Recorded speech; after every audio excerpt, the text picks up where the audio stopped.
Good morning, everybody. Thank you, everybody, for showing up for our special meeting. Today is July 30th, 2024. This is the Lake County Board of Supervisors. We will commence this meeting with a moment of silence.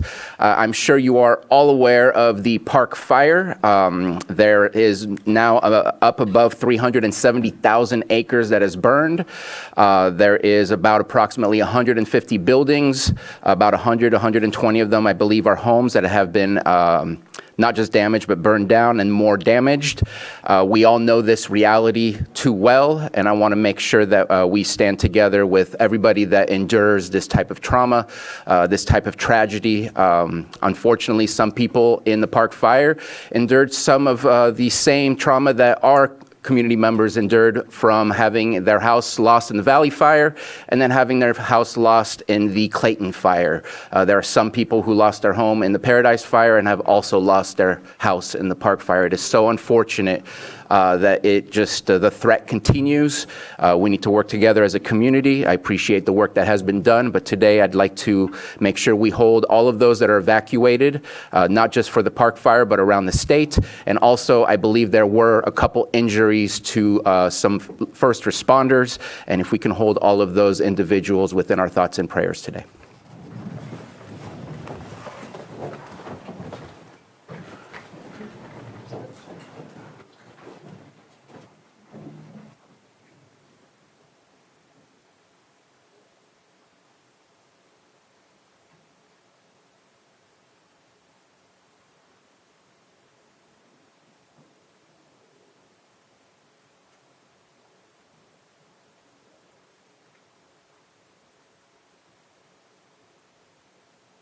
Supervisor Pyska, would you please lead us in the pledge? Pledge allegiance to the flag of the United States of America and to the republic for which it stands, one nation, under God, indivisible, with liberty and justice for all.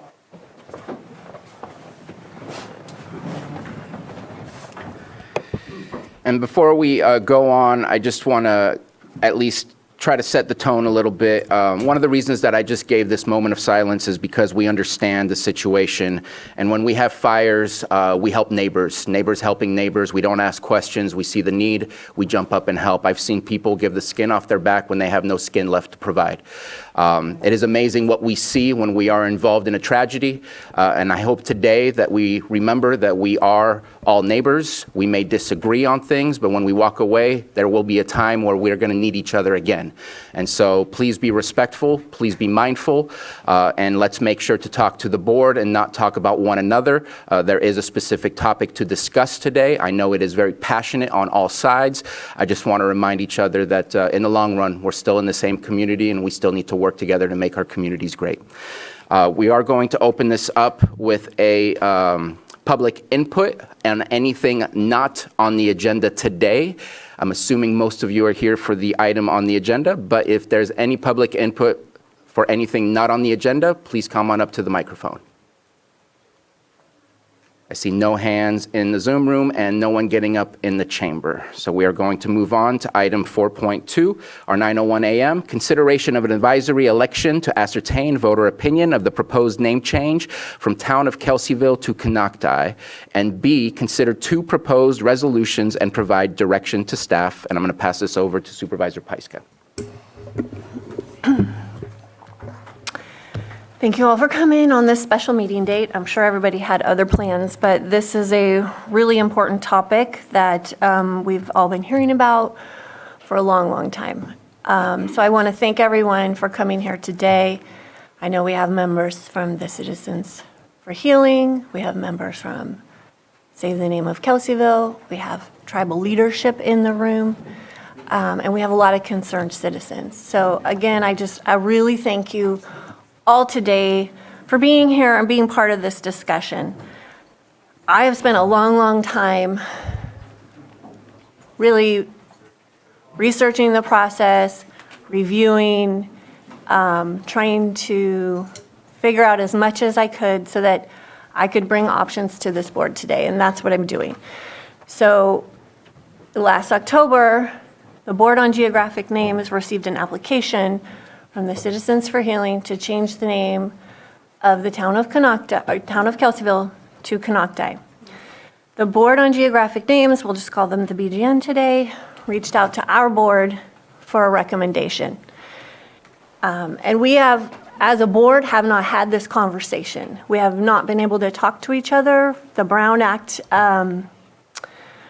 we can only talk to one other supervisor about this. So early on in the process, before we really started researching, I had a lot of conversations with Vice Chair Crandall. And then since last winter, I've been working on this with Chair Sabatier. So the options when you receive an application like this are no response, do nothing. Two, provide a response, which is yes, no, or neutral. And I've stated publicly many times that my constituency is very divided over this. This is very complicated and this is complex. And I won't give a recommendation because I have to represent all of the people of District 5, and I've made the commitment to support the community through this process. So I'm bringing these options to the board to hear and discuss, to hear from the public to weigh in. I'm not coming with any recommendations. I'm just bringing all this work to all of you so that we can work through this. We have a rare opportunity to have a productive conversation today. And so that's what we're doing. So part A is asking if we would like to go forward with an advisory measure. And this is a way for us to really understand what the people want. It is non-binding, but we have the ability to hold this or put this ballot measure on the November ballot. And then we have the ability to provide the results to the Board on Geographic Names as our recommendation. So there's going to be a lot of conversation today around that. The second part of this is who gets to vote. The election code says that the county or any portion thereof. So we have that option. We can do the whole county or a portion thereof. And I've heard loud and clear for many, many years, even before this application was brought about, from folks in Kelseyville that they wanted, if backing up for a minute, before we realized the BGN route was the official federal route to change a name, it was thought that it would go to a vote of the people. And so if this was not in the hands of the BGN, and this was under local control, the Citizens for Healing would have, and I believe they were prepared to do this, collected signatures, paid the fees, and put this on the ballot as a binding measure. But our past county council did thorough research and realized that the BGN is the correct federal process, and that's not what we're arguing here today. So these are the options. We can do the advisory measure, yes or no. We have the option to talk about the resolutions which were provided in the agenda package. We could choose one of those and agree on that today. And then obviously there's a lot of other questions that are going to come up from probably my colleagues and the public. And we can kind of work through those as they come. Okay. Just to be clear, we are taking up item A and B together. So when we do open up public comment, please comment on both of those. We're not going to reopen up for item B later on. It's all in one. I believe that was the intent here. And please do your best to stay on topic. I know, again, there's a lot of passion on this. This is very specific of do you want an advisory ballot and which resolution would you support if you did.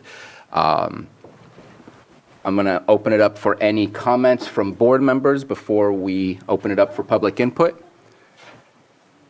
And so I'm going to provide my input right now because I've been in the public before where it's a little frustrating to not know where board members are and then not being able to speak to it after the fact. So I think that this is going to cost money.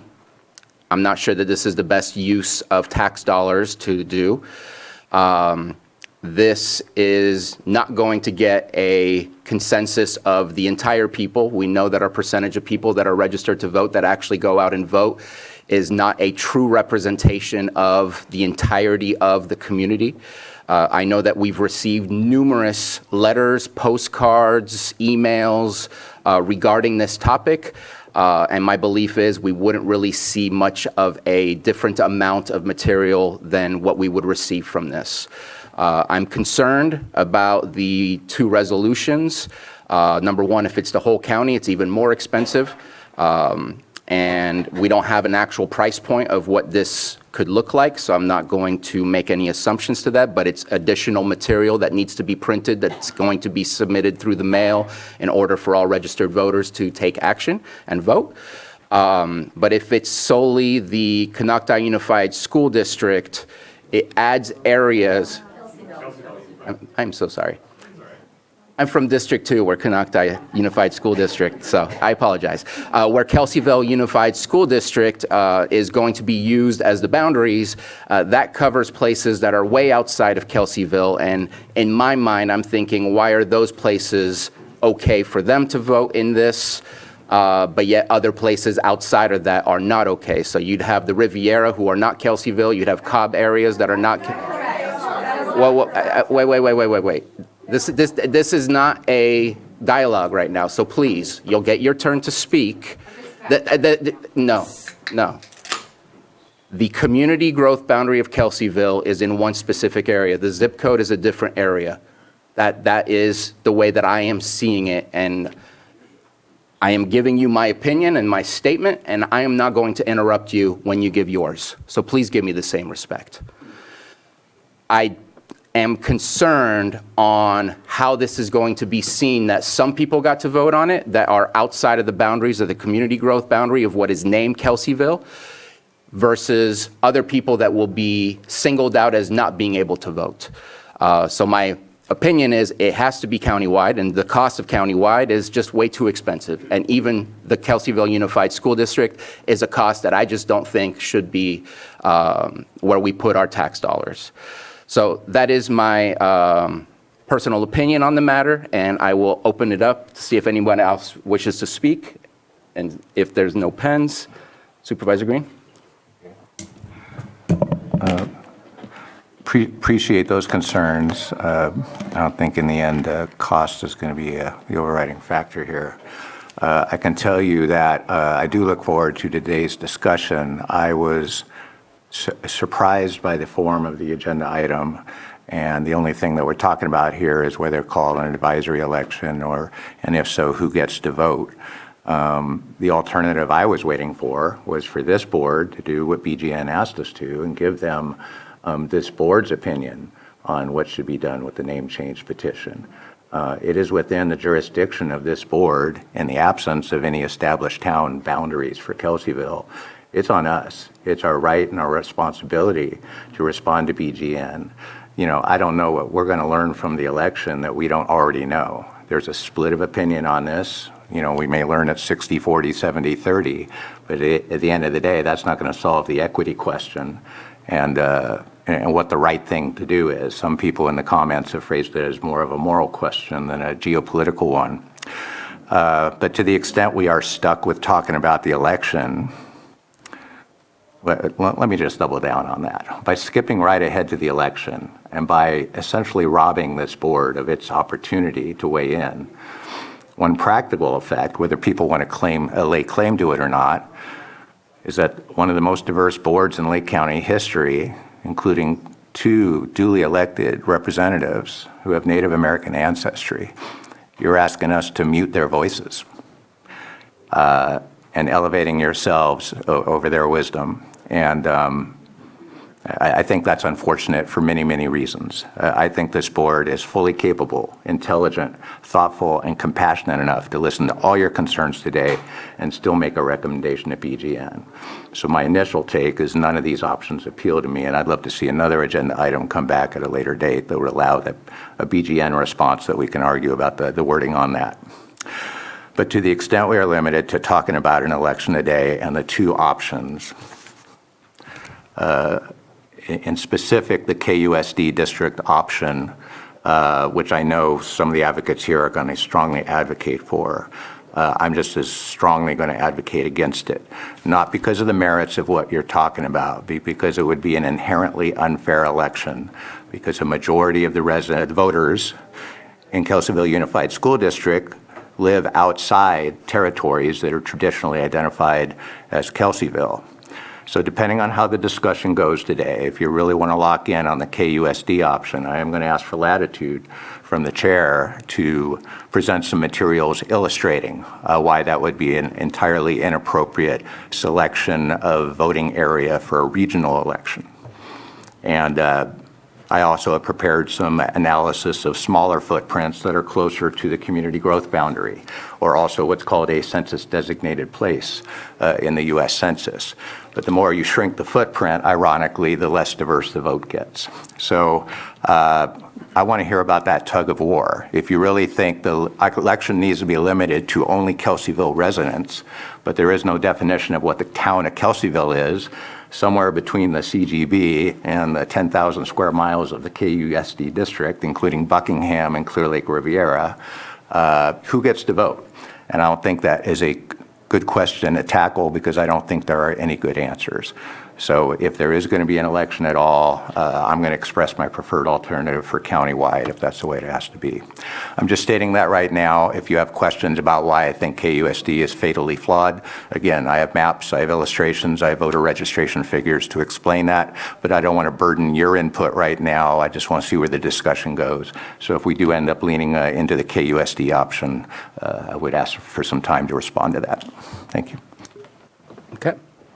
And if there's nothing further from the board, then let's go ahead and please. Well, I want to bring a few things up that both of you raised. And again, I am only bringing options here, but I have thought about this for a long time, how we work through this. And Maria Valdez from Elections is on and can speak to the cost. She and I did speak a lot about this, and I'm not going to speak for her, so I'll let her talk about what that cost is, because I think that's an important part of the conversation. As far as the boundaries go, there's no perfect way to do this. And the town of Kelseyville doesn't have borders. It is an unincorporated area. It's a unincorporated, populated geographic area, which is why it's under the BGN's authority.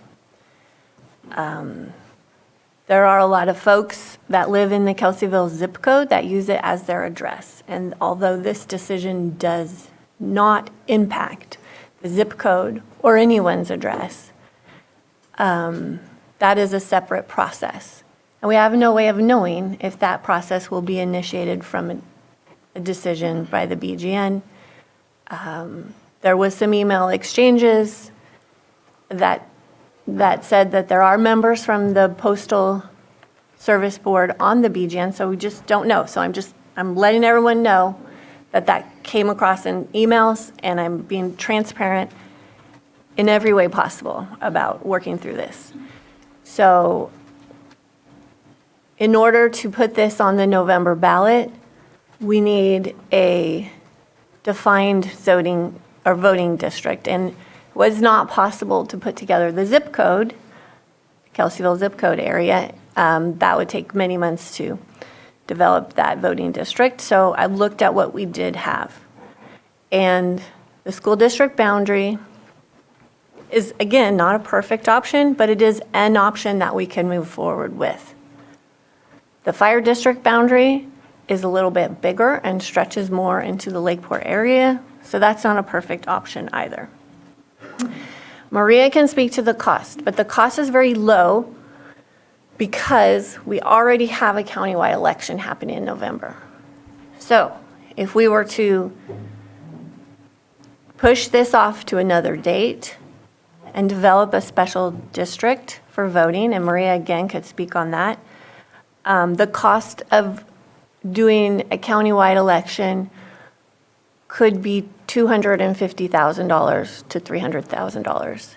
which we do not have budgeted for, but it would fall on a scheduled date in the future. The next countywide election would be the presidential not the presidential primary. The next primary election, which would be countywide, would be in June of 2026.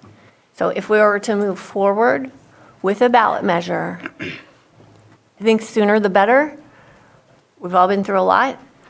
The cost is significantly less than waiting. So I just want to bring those issues up.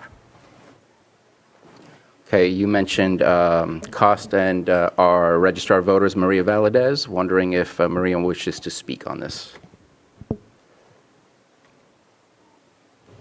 Good morning, Maria Valadez, Registrar of Voters. So I did provide Supervisor Pyska with those costs.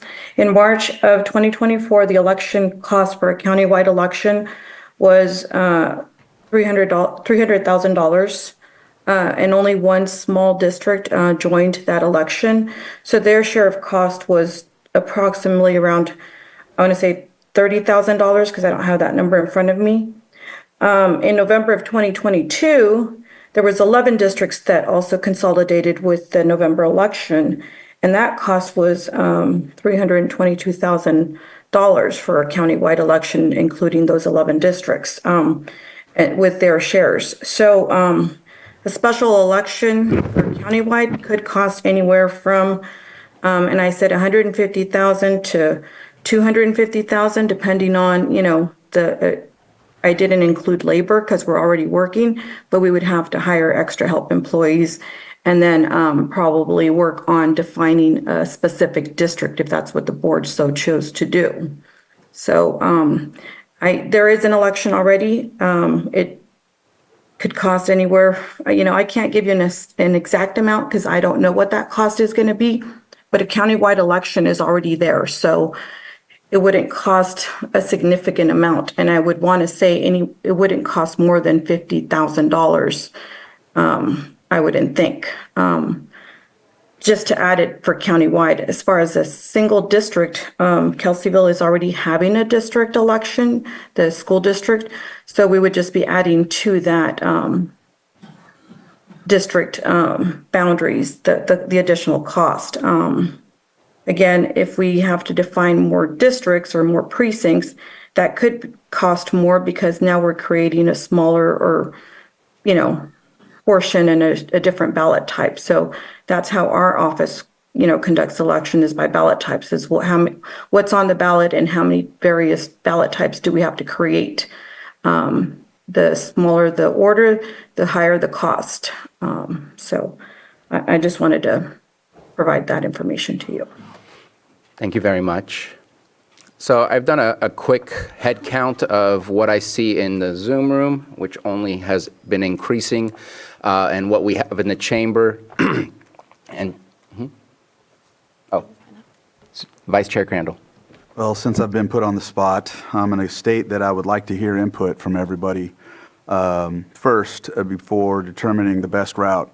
Nothing's worse than making statements when you feel you already know how the vote's going to be or whatever the case may be. So I would like to hear from all of you before I decide. Thank you very much. So with about 70, give or take, in the chamber and 50, that's about 120 people. Not everybody is going to speak, but possibly.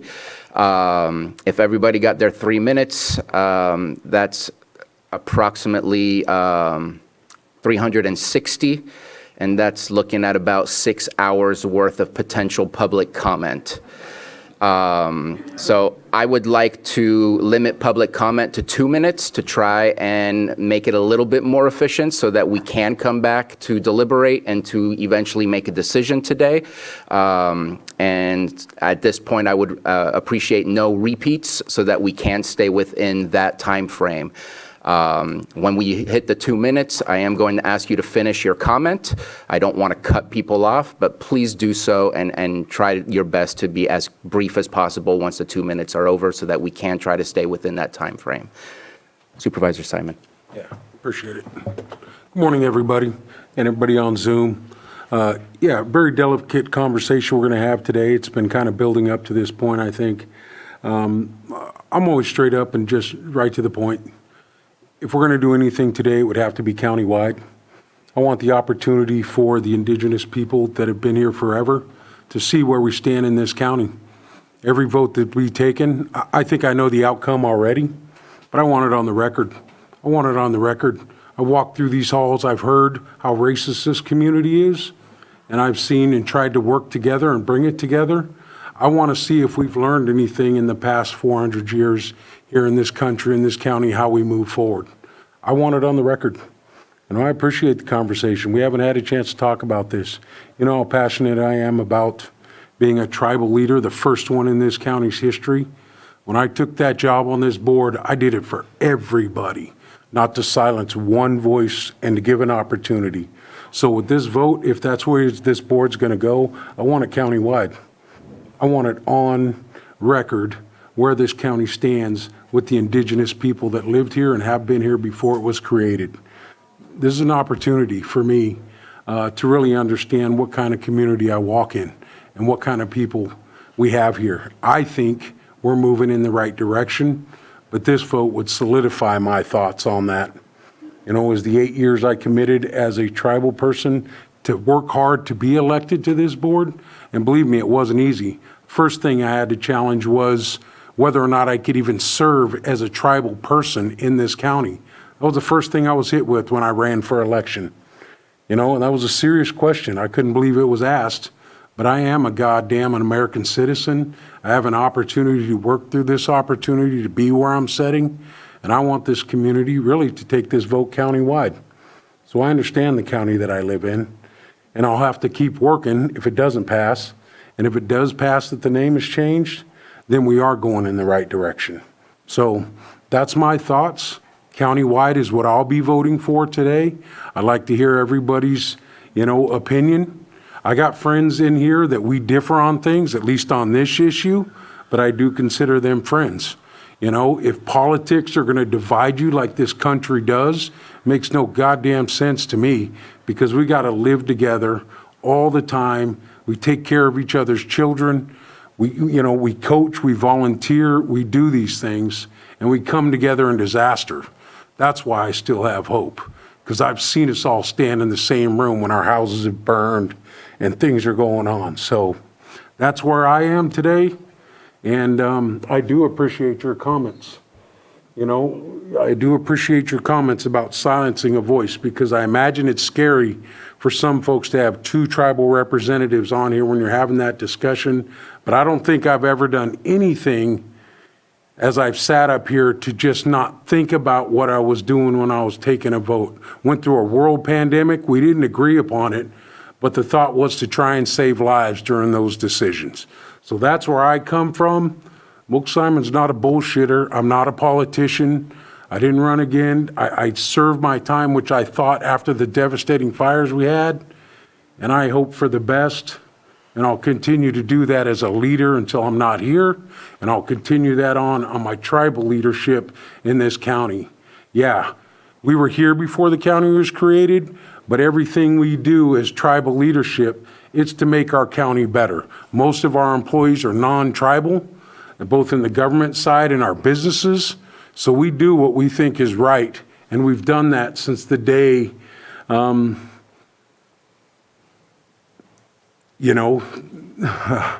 would say, since its inception, since you folks started joining our beautiful land here and us working together. So thanks for the time today, and I hope we move in the right direction. But those are my thoughts. That's it. That's what I'll come here for today, and I hope everybody's respectful about it. I have no ill will against anybody who wants to keep the name. I understand where you're coming from. I don't agree with it. I do not agree with it, but give you the opportunity to speak and be who you are. That's what I've always advocated for. And so it's got to be countywide. I want it on there.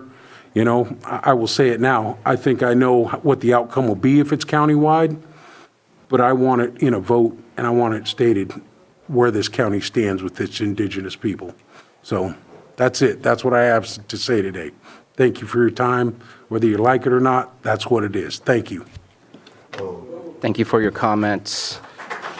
So, just to let you know, at about 11 o'clock, we'll take a break, just for coffee, for bio break, and then at around maybe 12:30, 1 p.m., we'll take a lunch break. I just want you guys to understand, if I cut off public comment, it's not because of you personally, it's I want to try to stay within a time frame, and then we will continue and come back where we left off. Mr. Chair, to add, a lot of statements have come in, so if you've made those statements and they're on the record in Granicus, that would help also with, when you come to the microphone, to add to that rather than to reiterate that, if that makes sense. So just letting you know that, that would help. But either way, it's your time. Do as you wish. Thank you very much. And so I'm going to try to alternate between the chamber and the Zoom room. I don't want to have the Zoom chamber wait forever for them to speak. So let's go ahead and start in the chamber. I know some of you have been here since 8 o'clock in the morning. So please make a line on the left-hand side, your right-hand side, so that we can have an efficient way of moving forward. Please. And Johanna, if we could do 2 minutes. This was going to take longer, but I'll try to cut it short. My name is Rachel White. I'm in Kelseyville, representing the Save Kelseyville Committee as committee chair. Thank you for holding this meeting, and Supervisor Pyska for sponsoring this item. I keep returning to something Supervisor Simon mentioned during your June 18th meeting. He said the power of the community is more important than elected officials or anyone else. I believe this to be true. He went on to say, these are the folks living together, just trying to survive and understand who their community, who their tribe, and who their village is. Well, the community of Kelseyville is my village, and the residents of Kelseyville are my tribe. The community of Kelseyville was blindsided by the filing of an application to the BGN to change the name of Kelseyville to Konocti. The action has been misguided, an attempt to find a solution to an ill-defined problem.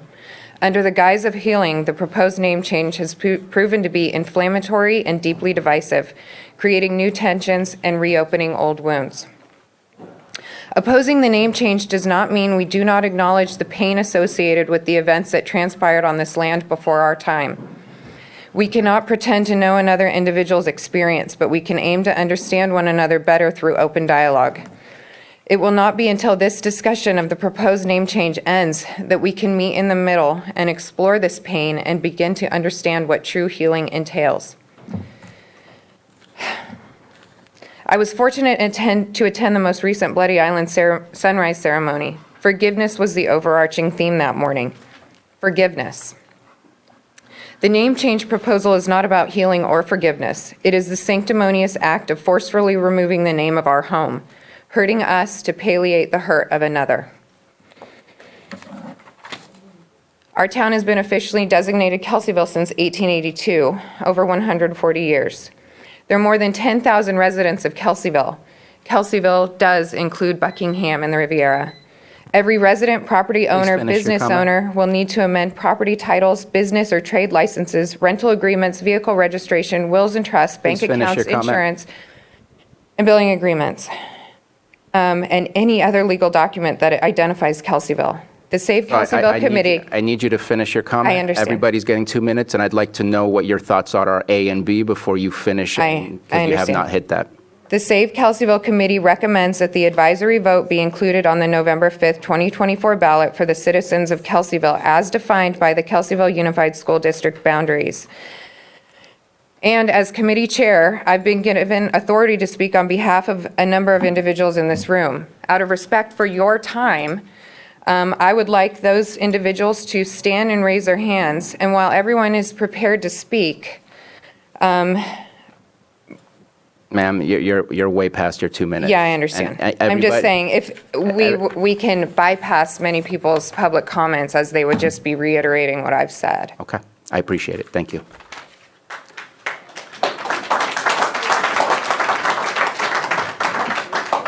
How we doing? My name is Joseph Weber. I'm a Big Valley Tribal member and a vet. I come to you on behalf of, once again, I'd like to see countywide, because I'd like to see what this county has to say about natives. I just want to do a comparison and let everybody know how we feel a little left out. A quick comparison is when I mention Native or African Americans, most people think of slavery,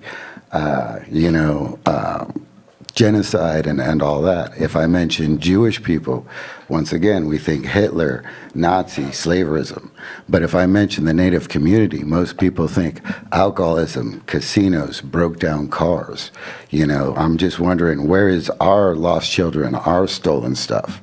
If you had a town named Hitlerville, it wouldn't tolerate now. And there's no real difference between Hitlerville and Kelseyville, comparing to the genocide that has happened to those people. If I was a Jewish person walking around in Hitlerville, it would hurt, as I said. And traumatic, historic trauma has dealt to our people for a long amount of time. And this name is just part of that trauma that carries on, especially to our young people.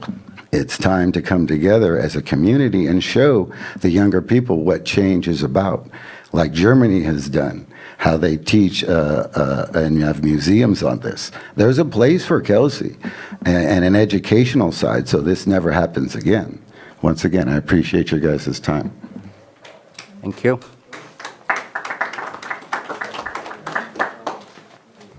Good morning. Good morning. Can I have his 10 seconds? My name is Clovis Lewis, and I'm a Unitarian minister here in Lake County.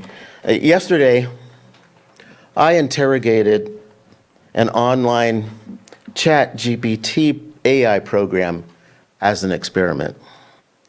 I wanted to see if this program, trained by human beings to reflect our core values, could help me explain and put into a larger human value context the struggle to rename Kelseyville.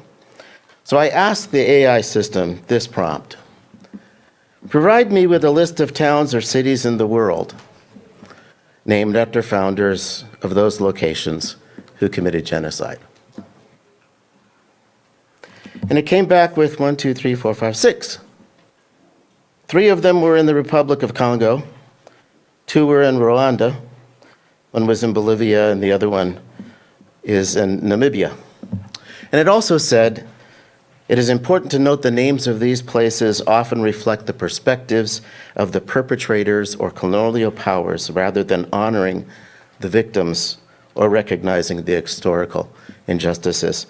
So then I asked, who is Kelseyville named after and why? It wasn't a very pretty response. Then I asked, why isn't Kelseyville attached to this list? And it said, oh, you're absolutely right. I apologize for the oversight. Kelseyville should indeed be included in the list. It's a stark example of a place named after a person with a horrific history of violence. Thank you for pointing this out to me. It's important to accurately represent history.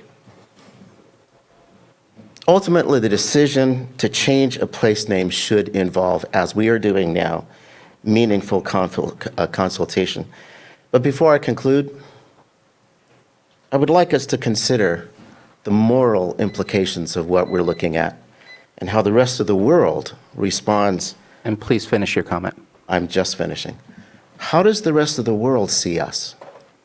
How does the rest of the world, even a machine intelligence, see the fact that we are not renaming Kelseyville and addressing a moral issue?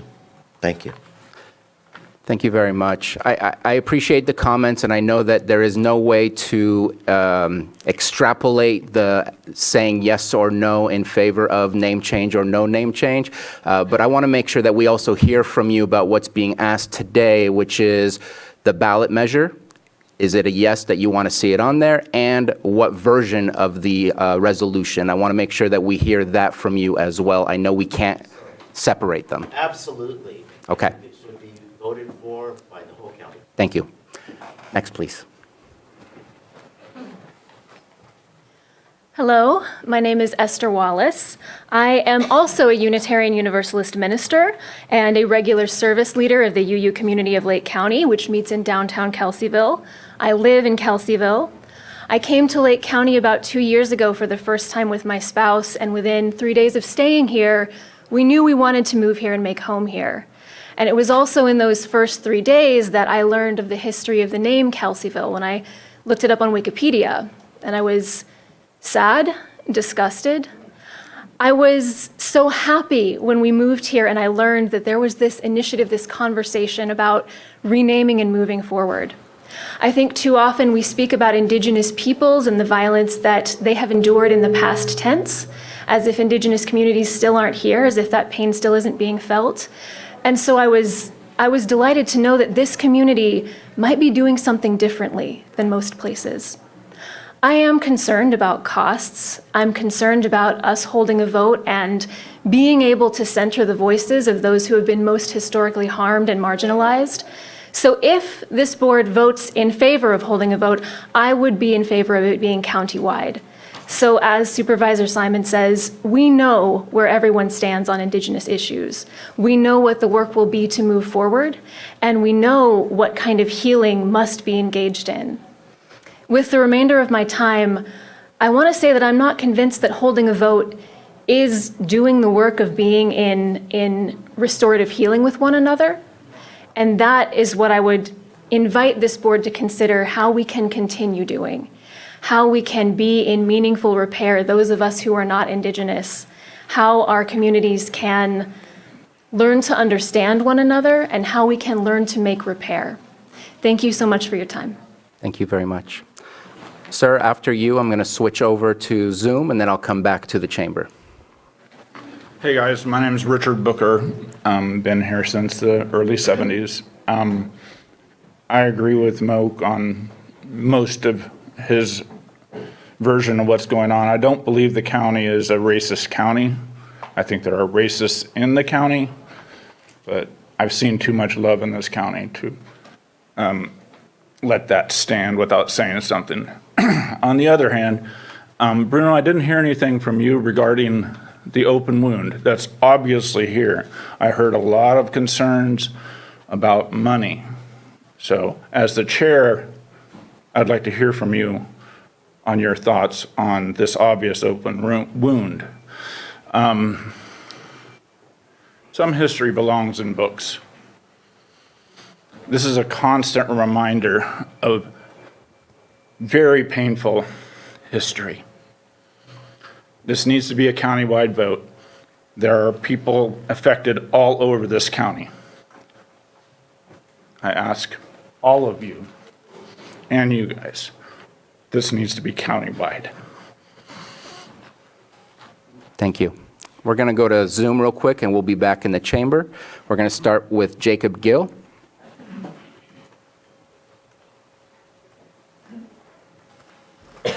Hello, can you hear me? Yes, we can. And you have All right, 2 thank minutes. you. I will try to be short and sweet. I want to add my voice to the voices that have been mentioning that if there is a vote, it should be a countywide vote. I born and raised here in Lake County. I have the words Lake County tattooed on my leg. I love this community. I'm also excited, as the Unitarian minister who spoke, that Lake County might be taking a step in what I would say is a positive direction, trying to reckon with a history of colonialism and genocide in California and Lake County. So I also think that I'm not totally sure if a vote is the best way to go about this. I think there needs to be conversations in the community. There's a lot of education to be done, learning from each other. But I would add my support to what Supervisor Simon had said, and others as well, that if there is to be a vote, it should be countywide, because it's not just the residents of the Kelseyville School District that are affected here. We have Indigenous people in our community all over the county, and also many folks who have a stake in this decision. So I support the idea that if there should be a vote, it should definitely be countywide. And I want to just generally say that changing the name of Kelseyville would be a hugely positive step. And in terms of reckoning with history and moving towards real healing. It's clearly not all that needs to be done, but it.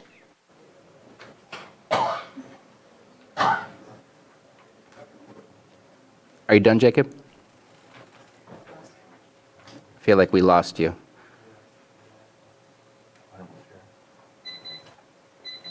All right. Thank you for your comment, Supervisor Green. Just a very quick question for County Council ROV, just so we have an informed discussion on the countywide measure. That would include voters in the incorporated cities of Lakeport and Clear Lake, correct?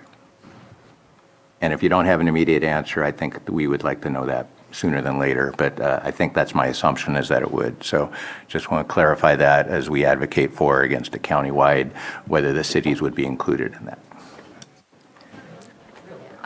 And we'll go. I do want to say that before Lloyd went on vacation, he did say his recommendation was countywide inclusive of cities.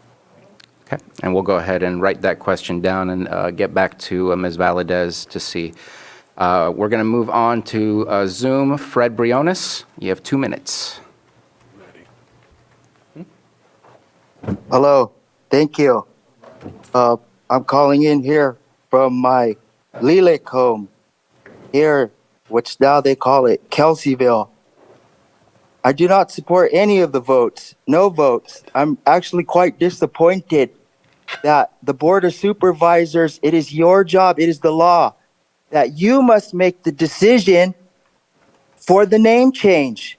However, the discussion today was about, I heard from the cost. Tell the indigenous peoples and others the social equity cost of this. You cannot convince us how much this hurts, the generational trauma that we have experienced. And we lived here so peacefully here in this valley before Kelsey. And then he came and look, all this fighting still yet to this day. So if we change that name, the fighting will end and we will live in peace. And if they don't like it, those ones who moved here, moving expenses are a tax write-off. That costs. Move. Get out of here. This is Indian land. And what you have done to us, there's called generational trauma. We are angry. We are upset because no justice has ever been served. And we must remove Kelsey today. And I'm going to bring it up at the next Board of Supervisors meeting to put it on the agenda that the Board of Supervisors make their recommendation. Enough of this, the cost of how much this is going to cost. If you don't understand the cost, that is called the white privilege. You are the white privileged.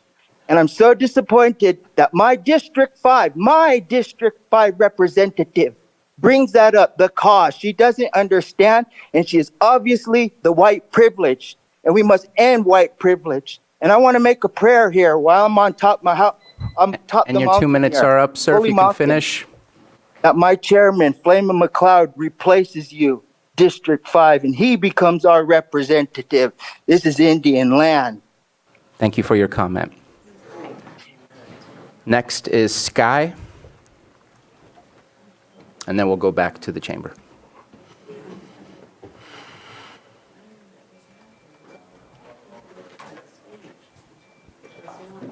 Tame, Sinwama, Akalekehe, Apadahukehe. I said, hello, how are you? My name is Sky. I am from the Garcia River of the Mouth people, otherwise known as the Manchester Ponerina Band of Pomo Indians out in Mendocino County. And as a Native American woman who is conducting a legal cannabis business in this county, I have to stand with my people. Even though I am a Central Pomo woman, our Pomo Nation is very large. We have our Northern Pomo. We have Central Pomo, which is all of Mendocino County. We have Sonoma, which is all of our Southern coastal Pomo people. And we have our Eastern, which is all of Lake County Pomo. Those are my people. And I stand behind Moki, and I support Eddie Crandall. And I support that we change the name of Kelseyville because there is generational trauma. I, as a Native American woman, I have experienced the racism against my business in this county, from government officials, from our tax collector, from the director. And as a Native American woman, I would love to see this go to the people and have the people be the voice. I support this. motion completely. Thank you. Thank you for your comment. We're going to go back to the chamber. We'll come back to the Zoom room soon. Please, sir. Yeah, good morning. My name's Jim Comiskey. I know most of you here, and I'm a Kelseyville resident, and I'd like to start out by saying that I do support the vote, but I also support just Kelseyville Unified School District. And I know that rubs some people wrong, but my point being this, is that why should somebody from Nice, Clear Lake, Lakeport have a say in something that if the change and the small chance that the name gets changed, it's just dropping a hand grenade and walking away. That's not going to be impacted. They don't have to change their business license, all of their legal documents, all that stuff. We have an elderly population. Who's going to help them navigate all that stuff? I don't believe the county will. I think back to when the city, or Clear Lake Highlands when we were kids, was Clear Lake Highlands. And then they incorporated to be the city of Clear Lake, yes? I know I didn't have a vote in that because it didn't affect me. I believe there's healing that needs to be done. I don't believe we've actually indicated or found definitive proof that Kelseyville was named after Andrew Kelsey. And I don't think there's definitive proof. However, I think we need to focus more on the education and let the youth of the county of Lake understand how horrible that situation was at that time and how to never repeat it. Thank you very much for your time. Thank you for your comment. Sir. Hi, good morning. My name's Eric Wojcik. I live in North Lakeport, and I want to thank the board for this opportunity to discuss the issue. I think it absolutely should go to a countywide vote, and I've had the opportunity to work in 45 countries on energy policy, and those votes and the way those things work are always distinguished by who gets to vote. It's a right that I think we should all have, and the mere fact that I don't live in Kelseyville, to me, is only part of the problem. We need to right this inequity. It will be impossible to do. This is an important step, a critical step, and I support both the board's decision to make a decision and a countywide vote. Thank you. Thank you for your comment. And sir, after you, we will go back to the Zoom room, so please come on up. My name is Wayne Myers. I live in Kelseyville, and I keep hearing a countywide vote. Well, the 14th Amendment to the U.S. Constitution gives everyone equal rights. And if we're going to be equal, then we need to have every vote in the county for every city be a countywide vote. Otherwise, we're doing things different for this county than the other, or for this city than that city. It all needs to be the same. You can't have it two ways. So my vote is to keep it in Kelseyville. The people of Kelseyville are affected by more than anyone in the county.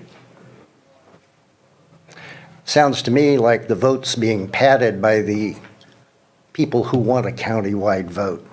They want to get extra votes. Thank you very much. Thank you. And on the Zoom room, we have Sarah Ryan next.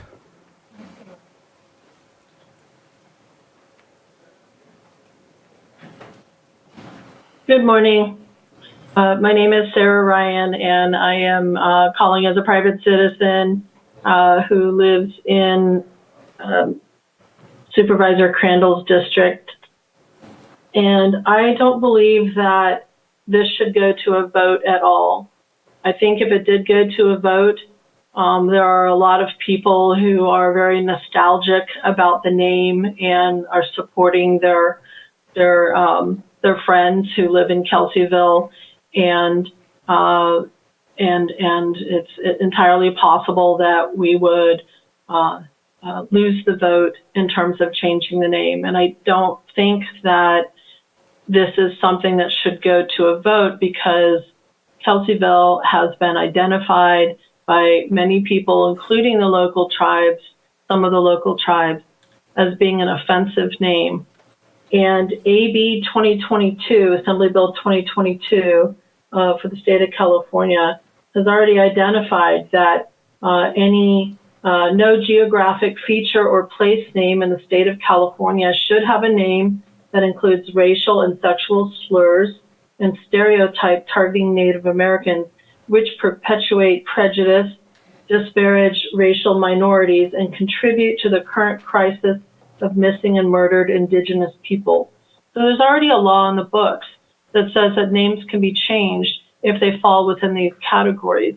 By taking it to a vote, we are spending money that's not needed. We're creating additional division that is going to put us on one side or the other. And there's the scary possibility that there are enough people who are putting nostalgia over decency, who are putting money over morality. And, I did live in Kelseyville for years. My children graduated from Kelseyville High School, or my oldest daughter did. If you could please finish your comment. Thank you. So yes, I vote for no vote, and that we do the right thing and change the name. Thank you. Thank you for your comment. Next is Danette Rangel.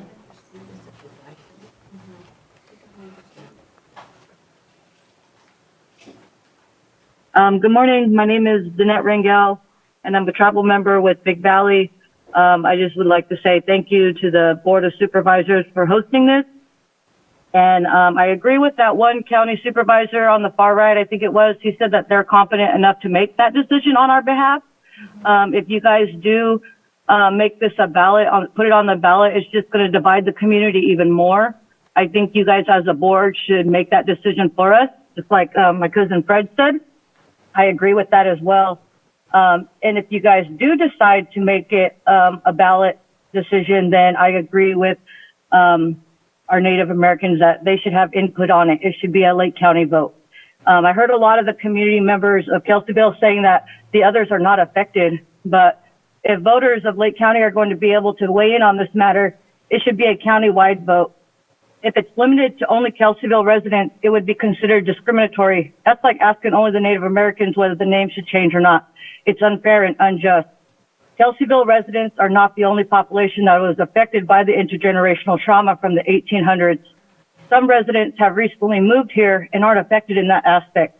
However, being that Kelseyville was within Indian territory, all the surrounding Indigenous people have been directly affected, including all our tribal relations and communities. Having lineage from Indigenous peoples who lived here prior to Kelseyville and his allies, we should be included in this conversation and decision-making process. If the Board of Supervisors decide to listen to the community, it should listen to everyone and allow everyone to have a vote who lives within the Lake County borderlines. You guys talk about money, but we could find the money. If the government can sponsor genocide 100 years ago, we can find the money to help repair the harm that the history has done. It's a step in the right direction for this county as a whole. Let's be a part of the intergenerational healing and keep that in mind when the Board of Supervisors makes their decision. Thank you. Perfect timing. Thank you for your comment. Last one on Zoom, and then we'll come back to the chamber. Patricia Franklin.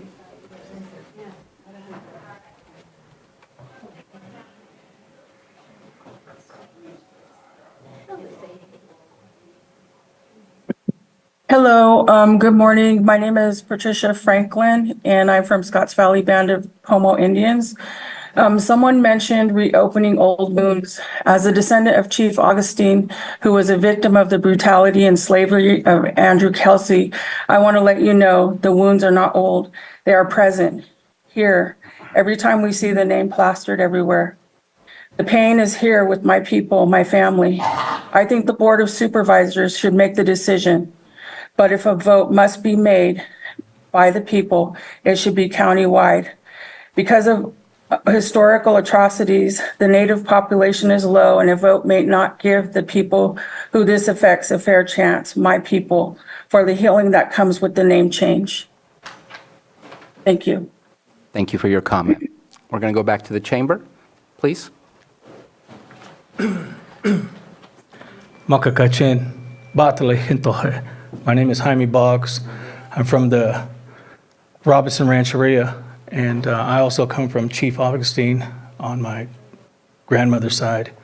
On my grandfather's side, I come from the Moore family. But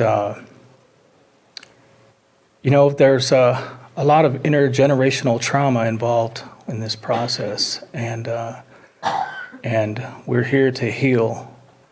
And in that healing process, I really would like to see the county make the decision, but also in that process, we all need to work together and be together. I've been in Lake County my entire life, and I take that with great pride. I'm a cultural person. I'm a traditional person.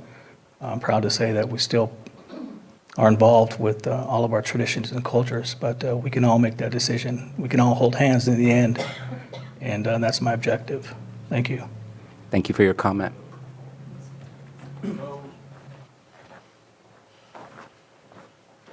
Hi, I'm Alex. I'm a resident of Kelseyville, and I think that this discussion has been really elucidating because it's clear that A, the people have spoken, they have elected you as our Board of Supervisors, and I think that gives you the power to make this decision. And B, the items on the agenda in Section B, the resolutions about whether this should be a countywide vote or a Kelseyville Unified School District vote, are there because you all are trying to be really cheap about something that deserves your full attention and deserves your full decision-making. I don't care that there's an election coming up in November. This has been going on since the 1800s.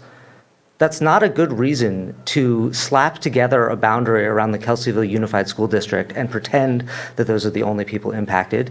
It's also, frankly, not even a really good reason to send it to the whole county. I would prefer that the whole county vote because I don't think that we should be drawing some arbitrary boundary based on what's convenient for our elections. But I don't even think the whole county needs to vote. I think this is being crammed in so that you can shift responsibility elsewhere instead of voting yourselves to send a recommendation, which is, by the way, a recommendation. They don't even have to listen to you, but they want to listen to you, and take that back to them. And if folks here are really concerned about the costs of changing the name, that's a different discussion. If they're concerned about a healing process, that's something that maybe we can do over a time span that's longer than what it takes to be prepared for the November election. But I don't think either of those things have to happen to start by changing the name. I think that can be step one of a healing process. I think there's a lot more healing to be done after that. And I think that we've done this before. The number of people named Adolf Hitler in the phone book dropped drastically after the 1930s. The number of Kelseys ought to go down. Thank you for your comment. Next, please. Good morning, everyone. My name is Flamin McLeod, and I'm the tribal chairman for Big Valley Rancheria. I want to thank you, Mo, EJ, Michael, Bruno, Jessica. Over time, going through these discussions, I've been reached out by several people on both sides, right? And, it gets me to form my opinion, right? And for one, I would have to agree with, my cousin Fred, right? Somebody back here was talking about it's a democracy, let the people vote. The people voted to have you guys up there, right? To speak for your districts. That's what you guys should do. You guys are put up there to speak for your districts, right? And another thing is, if you're talking about putting this to a vote and you just keep it towards Kelseyville, when we went and did the land acknowledgement thing at the school board, the folks at Kelseyville said, you're making this political and you shouldn't be at the school, this and that, this and that. But now when it's a vote to just keep it in their area, let's do the Kelseyville school district. Like, it don't make sense. You're contradicting yourself, right? There's a couple times I thought a couple heads were going to blow up from the comments. Strange. But if you're trying to get an idea of how people really feel, right? I believe and I feel it should be a countywide vote, for the reason that if you're just doing it in Kelseyville, every single tribe that is in this county is outside of that boundary. You will not get no feedback from tribes, right? Because we were placed in certain areas not by choice. We were removed from our homelands, and some of our villages were in the town of Kelseyville. So if you want to get an accurate opinion of how people feel, and yes, it does affect the whole county, right? And like they're saying, the cost and things like that, you you're getting a lot of feedback about how it was back in the 1800s and the cost of our people's lives, right? There was bounties put on our heads. So countywide is what I'm, if it goes to a vote. Thank you for your comment. After the next gentleman, we're going to go back to the Zoom room. Chintama'e, Godi Nami. Hello, how are you? Good day to you. My name is Ron Montez Sr. I am a tribal elder of the Big Valley Band of Pomo Indians. My family's last name was Hopper. My father was Montez from the tribe of the Wintun in the valley. I lived in Lake County mostly all of my life, and so I have lived through the school systems which teach nothing of what happened to our people. I've seen our elders unable to get jobs in this county because they're Indian. The only jobs they had were to go and pick fruit or nuts. When I grew up and became aged to work, that was my options also. But there was a call on me to do more, so I went to school and eventually went to college and got a little bit more education. Because of that, it just made me see the injustices that has happened to our people not being acknowledged. I went out to Alcatraz in '69. I was there. I was one of those who eventually went into the Yake'ama, our land, in Sebastopol area, and took that property because it was abandoned, a government property. And Native Americans have the first right to obtain those lands. I got arrested, went to federal court, and we won. I am a fighter, and I'm not quiet about it. And I will state that I do believe that this board needs to make that decision and not the county or the city or the place they call Kelseyville. The name of that river that goes through there is Hitch. If you could please finish your comment. And so that name goes back before Kelsey. But I do want you to know that if you follow the history of Kelsey after he was when he was passed because of the murders, they call it, that family has continued to be doing the same things no matter where they went. So the history is Kelsey. If we can finish the comment, please. So you guys vote. Thank you. Not county, not Kelseyville. Thank you. Thank you for your comment. We're going to jump over to Zoom real quick. We have Vivian McLeod.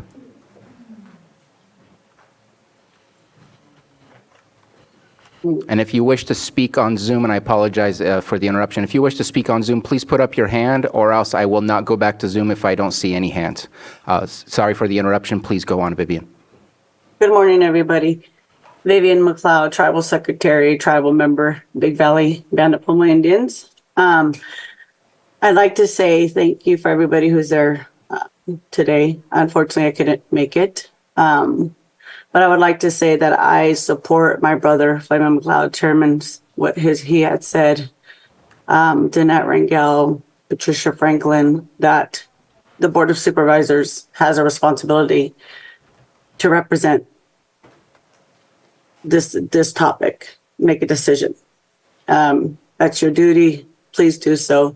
And if it had to go to a county vote, I support that it would be county. Sorry, if it had to go to a vote, I support that it would be countywide. As many have said, our people have said before, that it has affected not just Kelseyville. And, the first step to healing, and I like what Alex said too, so thank you, Alex, that it could be the first step to healing is the name change. So again, thank you, and I appreciate everybody who's there. Have a good day. Thank you for your comment. Next is Christina Lord.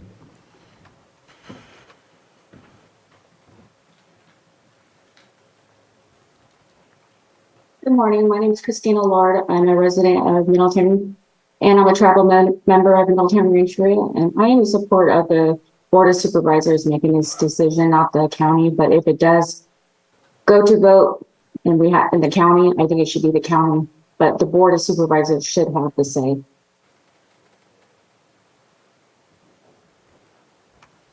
Anything further, or is that it? All right. Thank you very much for your comment. Next is Jesse Gonzalez.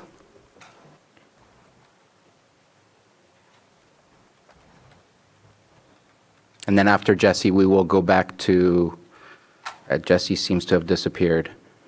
After Chris McLeod, we'll go ahead and go back to the chamber. Good morning. My name is Chris McLeod.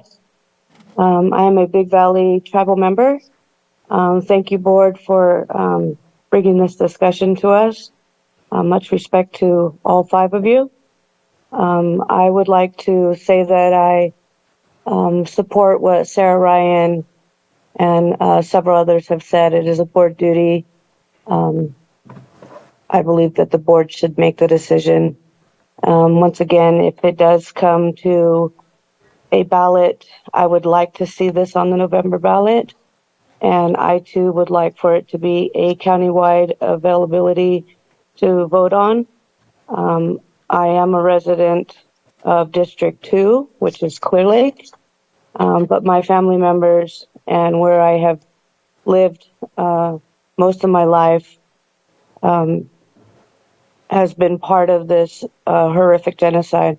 They were murdered, raped, and enslaved by Kelsey, and I should be able to vote because my family has suffered the cost more than anyone that has ever lived in Kelseyville. The majority of my tribal members, I was the previous tribal treasurer, and the majority of my tribal members don't live in Kelseyville. So there would be a disconnect and an abundance of unfairness if it was just left to that school district.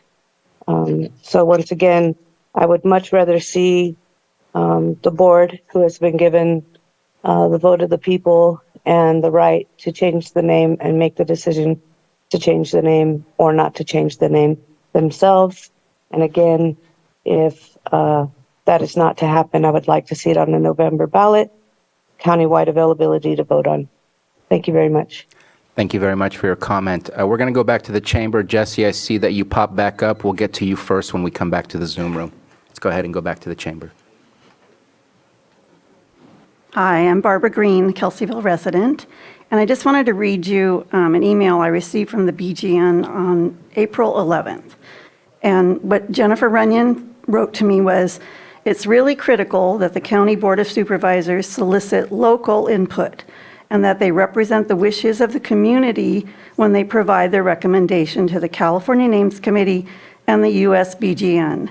This is why we are directing all commenters to share their opinions with the Board of Supervisors. Of course, if the Board of Supervisors wishes to conduct a formal ballot and base their opinion on the numbers, that would be up to them, which is what we're discussing today. But I really feel like local input would be the community. And I don't know how you could, get a different area for us to vote in or whatever you feel like the community would encompass, but that is what they're asking for. Thank you. Thank you for your comment.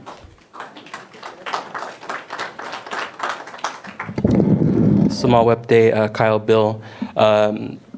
Science can trace my lineage back about 300 to 400 generations in this area, so just want to kind of give a context of how long we've been here. I think that it's important for us to recognize that a lot of the comments that are made always, a lot of them start with, I don't understand how this impacts tribal people. I want to encourage people, instead of just asking questions about how this impacts, is to go seek answers to the ones that have the answers to that. I think that if this should come up, I believe that it should be a countywide initiative. We were once 100% of the population in this area, and now we're only 3%. And so looking to that, understand that our people were in these areas that are impacted, and not by choice that we are no longer living in this area. I think that I also agree with Supervisor Green that as elected officials, sometimes you are forced to make difficult decisions. But in our tribal communities, our leaders understand that they have to make tough decisions, and that they're the ones that are willing to take on the consequences and some of the negative things that come from that. But they're willing to do it because of that, the positions that they're in. So I want to encourage you that if it does come down to either one, I believe that you all should also be willing to make a statement. I would also just like to say that a lot of the questions about where do we go, what happens, those things can be figured out. As far as like elders not knowing how to do those things, it sounds like there's an existing tribe within Kelseyville that we just heard about today. And as a tribal value, our elders, we always help them. And so those solutions, I think community can come together and help one another. So I would say that this is an important thing that needs to be decided upon, and that it should change. And the wrestling between right and what is right and what you feel could be the repercussions of doing what is right, I think are two different things that you should ponder. Thank you. Thank you for your comment. And after the next individual to come to the mic, we're going to move to the Zoom room, please. And you can bring the microphone down. Thank you. If this was a few months ago, I could see putting it to a vote so that you'd get a county vote, because you get a full idea of how people feel. There's less than 100 days before the election. And believe it or not, there's a lot of people who don't know the history here. I talked to neighbors who've lived here. I live in Lakeport. I talked to some neighbors just within the last 2-3 weeks who've lived here over 20 years. They go to church in Kelseyville. And when I asked them if they knew the history, where the name came from, they didn't know anything. I don't see 100 days as enough time to educate and inform the populace, nor do I think you should be spending $50,000, which may seem like nothing to you, sounds like a lot of money to me, on something that you guys should decide. And it's even non-binding. The BGN can decide whatever they choose. So I am against putting up to vote. If you do put it up to vote, I think it definitely should be countywide. I think as an often undecisive person, this is a terribly undecisive thing that you guys are doing, and that's my opinion. Thank you very much. What was that? Oh, ma'am. She just walked out. We didn't catch her name, but we will see what we can do. So we're going to go to the Zoom room, and we'll go with the next three, and then we'll come back to the chamber. Next is Nicole Whipple. Is Jesse available? Oh, sorry. Jesse, I forgot you. If we can go to Jesse Gonzalez first, since we haven't brought Nicole over yet. Thank you for the reminder.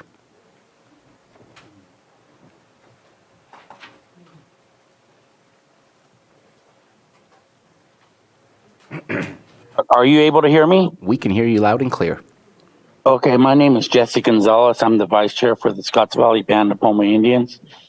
I just wanted to state that I also would, like if the Board of Supervisors, were to act on this and make a decision to change the name. But if not, I do support a county-wide vote. Just a little history. I know my family, my tribe, we're directly involved with Kelsey and a lot of his malicious acts towards the people here. My great-grandmother was actually, he took her in the house, to took her over and was raping her, keeping her in the house like that. So that's a terrible thing to have to endure and then have, a city named after somebody like that. So I just really encourage you guys to take action on behalf of our tribe. And just as a human race, it's stuff like that just isn't right. I just think we need to start making better decisions for our future and setting better examples. Thank you. Thank you for your comment. Next is Nicole Whipple. Thank you for your patience.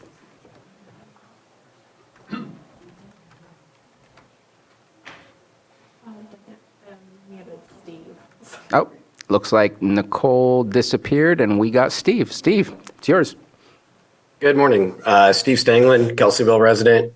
And the Clear Lake Riviera is no longer, it is the Kelseyville Riviera, just to make that distinction, please. I believe that this should be a vote of the Kelseyville residents, any voter within the Kelseyville district, and that if the timelines are not conducive of that, then and the cost, then I'm fine with the Kelseyville school district boundaries as it's proposed. And I'm not going to go anywhere else with this. This is my opinion. Thank you. Thank you very much. Let's try Nicole Whipple one more time. Looks like we got her. Sorry about that. No worries. Sintama Ke Kanema, Nicole Anna, Round Valley Ke Anna. My name is Nicole Whipple. I am a member of the Round Valley Indian tribes and a descendant of the Yuki and Pomo people. I have many ties to the Lake County tribes, and my daughter is a direct descendant as well of the Scotts Valley tribe. And we reside in Lakeport. I am here in support of the name change of Konocti, and I would like to ask the Board of Supervisors to acknowledge and respect all of the tribal governments and recommendations to uphold the legislation of AB 2022 and all of the hard work that our tribal people have done in creating the bill packages to change and atone for the genocidal acts across California and Indian country.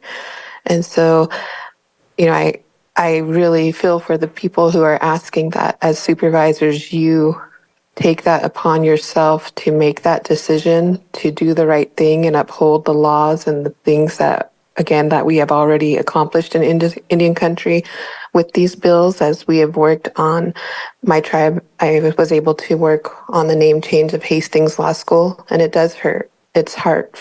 And it does help with the healing as well. And it's hard to have those conversations amongst the two entities, but it was very heartwarming, to say the least, to hear board members at Hastings Law School say that, they were embarrassed because of the name of the school, prestigious school that they went to, and not knowing the history. And I think that's where we are here with Kelseyville as well, because the Kelseys inflicted pain amongst Mendocino, Lake, Napa, Sonoma, and Humboldt County, not just Lake County, not just Kelseyville.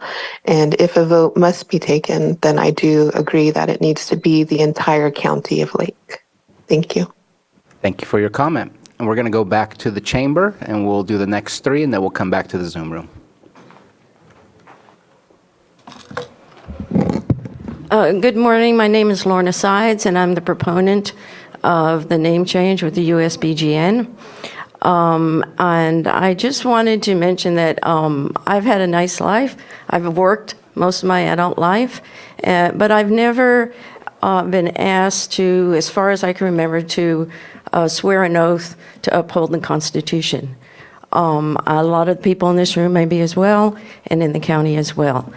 On the other hand, we've got the Board of Supervisors, and you've been sworn to uphold the Constitution. In 2023, the USBGN sent you letters requesting that you discuss this and come to some kind of decision. They asked for your opinions, and as far as I know, it's possible that they've received individual opinions, but as far as I know, they have not received any opinions. You've sat on this for several months. I spoke to the USBGN a couple of weeks ago, and they said you want us to poke them again, meaning again request that you, come to some kind of decision or just at least decide not to decide. You have signed a proclamation. I don't think everybody up here, but there's been a proclamation signed in the county to support justice and equity. Equity is taking care of the least of the people. I'm not a constitutional scholar, but in the 13th and the 14th Amendment. It supports the people's right to have the least of the people respected and given justice in this country. So I do not want this included as a vote. I would like to see opinions or just statements that you're not giving opinions sent to the USBGN so the process can move along. If it does go to a vote, it's going to be a very ugly campaign, and it's going to pit neighbor against neighbor. Please finish your comment. Okay, and I have a lot of questions with the framing of the question. So I think the question should be, is the name Kelseyville offensive? I think it needs to come with a definition of what the word offensive means, and I think it Please needs finish to. your comment. I think it needs to, in the measure, address the sins that were committed by Andrew Kelsey. Thank you. Thank you. Thank you for your comment. Next, please. Mark Borgasani, Kelseyville resident. 2 minutes to justify 68 years of being Kelseyville lumber and 60 years of being a Kelseyville resident. It's pretty tough. I do support an advisory vote. I support item B, Kelseyville only. Supervisor Simon wanted some input on that. You know, Kelseyville is going to share the whole burden of this, the entire burden of this name change, all its residents, its businesses. I have a 150-foot sign up on the back of my business that says Kelseyville Lumber. So after the name changes, then what am I? You know, I've put my entire life into this county, my entire life into building Kelseyville and building a brand. At no time have we ever discussed honoring Andrew Kelsey. I understand, and I can feel it. I can feel pain in myself. But ripping the heart and the soul out of a town is not fixing, it's not building bridges where there's walls. Last meeting we were here, we were in a visioning meeting, and we talked about, I think we're going to build more walls, but again, that's just my opinion. One question I have, Maria didn't really address the actual cost of just adding our issue onto the ballot. It was more generalized. There's a lot more I'd like to go over. I just know that I respect all of you guys, and if it ends up in your hands, I respect that also. I've been working with Moak for more than 2 decades. Supervisor Crandall and Sabatier made me feel welcome at the sunrise ceremony. Thank you, Jessica, for trying to bring this forward and make something happen. And Supervisor Green, I appreciate all your comments you've made in the last few meetings, so thank you very much. If it ends up with you guys, Please I would finish rather your not do comment. that. I would rather be just Kelseyville vote, but however it ends up, I understand. Thank you. Next, please. And after you, sir, we're going to go back to the Zoom room. Hello, I'm James Robello, and up until today, I thought I was a Kelseyville resident. But as it turns out, just because we have the zip code that's for Kelseyville, and everything comes to us from the government, all of our tax bills come to us in Kelseyville, but we don't have a vote. And I think that's wrong, number one. Use the zip code, because there's a lot of people in the area. I can't do much about that. The identity is an identity that's been here. It never had bothered us. We didn't know how the pain was carrying forward from this one individual. And I apologize for that. If you have to, vote yourselves or make it countywide. I don't see anything in excluding people who thought they were in Kelseyville, thought they bought property in Kelseyville, thought they lived here in Kelseyville, and find out now that, nope, we have no say at all. We'll go along with the county, I guess. Thank you for your comment. We're going to go to the Zoom room, and we'll go ahead and take a break at 10:45. Dallas Cook, you're up next.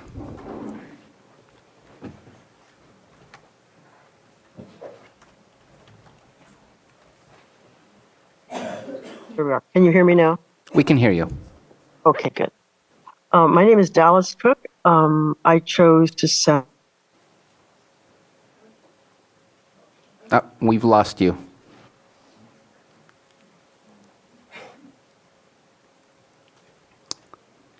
We'll come back to you.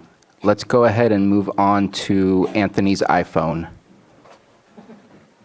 And there is a way for you to call in if you're having internet issues. The number is on our agenda, and that might be an easier way to communicate to us.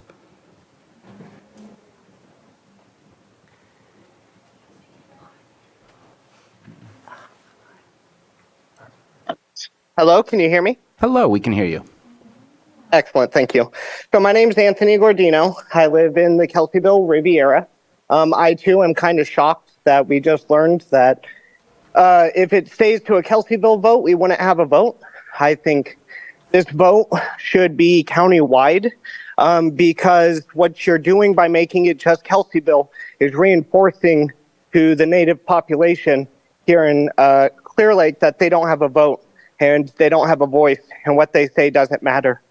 And so it is my wish that this would go county. I'm a graduate of Kelseyville High School. I was the first class as the Knights instead of the Indians. I don't know if any of you remember how brutal those debates were at Kelseyville High School and how they degraded very quickly into some very hateful things. This is necessary. We need to address the pain that is in this community. And the only way we can do that is by making sure everyone's voice is heard and taking this vote countywide. Otherwise, you're just telling people that what they feel and how they feel doesn't matter and that they don't have a voice. Thank you. Thank you for your comment. Next is Peter Windrum.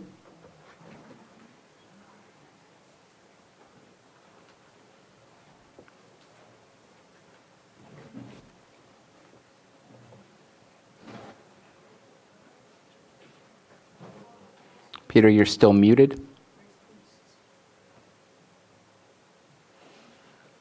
My apologies. The name Kelseyville means different things to different people. Some see the ghost of Andrew Kelsey. Some see the beautiful, friendly country town that they've spent a lifetime working on to make it that, and have no connection whatsoever with Andrew Kelsey. The tragedy of the vote is that there's a winner and a loser. There's no compromise.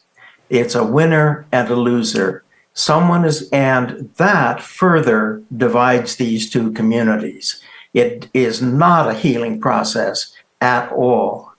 Furthermore, we're not given the opportunity to talk about the idea, if there is a name change, whether Konocti is a good idea. A number of us, and others too, don't think so. But that's not presented in this vote in any way. So I'm discouraged that what we're hearing about, and I understand this, I'm discouraged that we're not giving credit to whether there's a redemption in process involved with the name of Kelseyville. As has happened, there are no Kelseys here, by the way. They're all gone. And so it just disregards the work over the last 50 or more years to make this town something other than just the legacy of Andrew Kelsey. So for those reasons, I think a vote is not the right way to go. Instead, we need to take time and spend an immense amount of time trying to get a result that does not harm so many innocent people. Thank you. Thank you for your comment. And let's go with Amelia Thomas. I lost count, but we'll go back to the chamber after.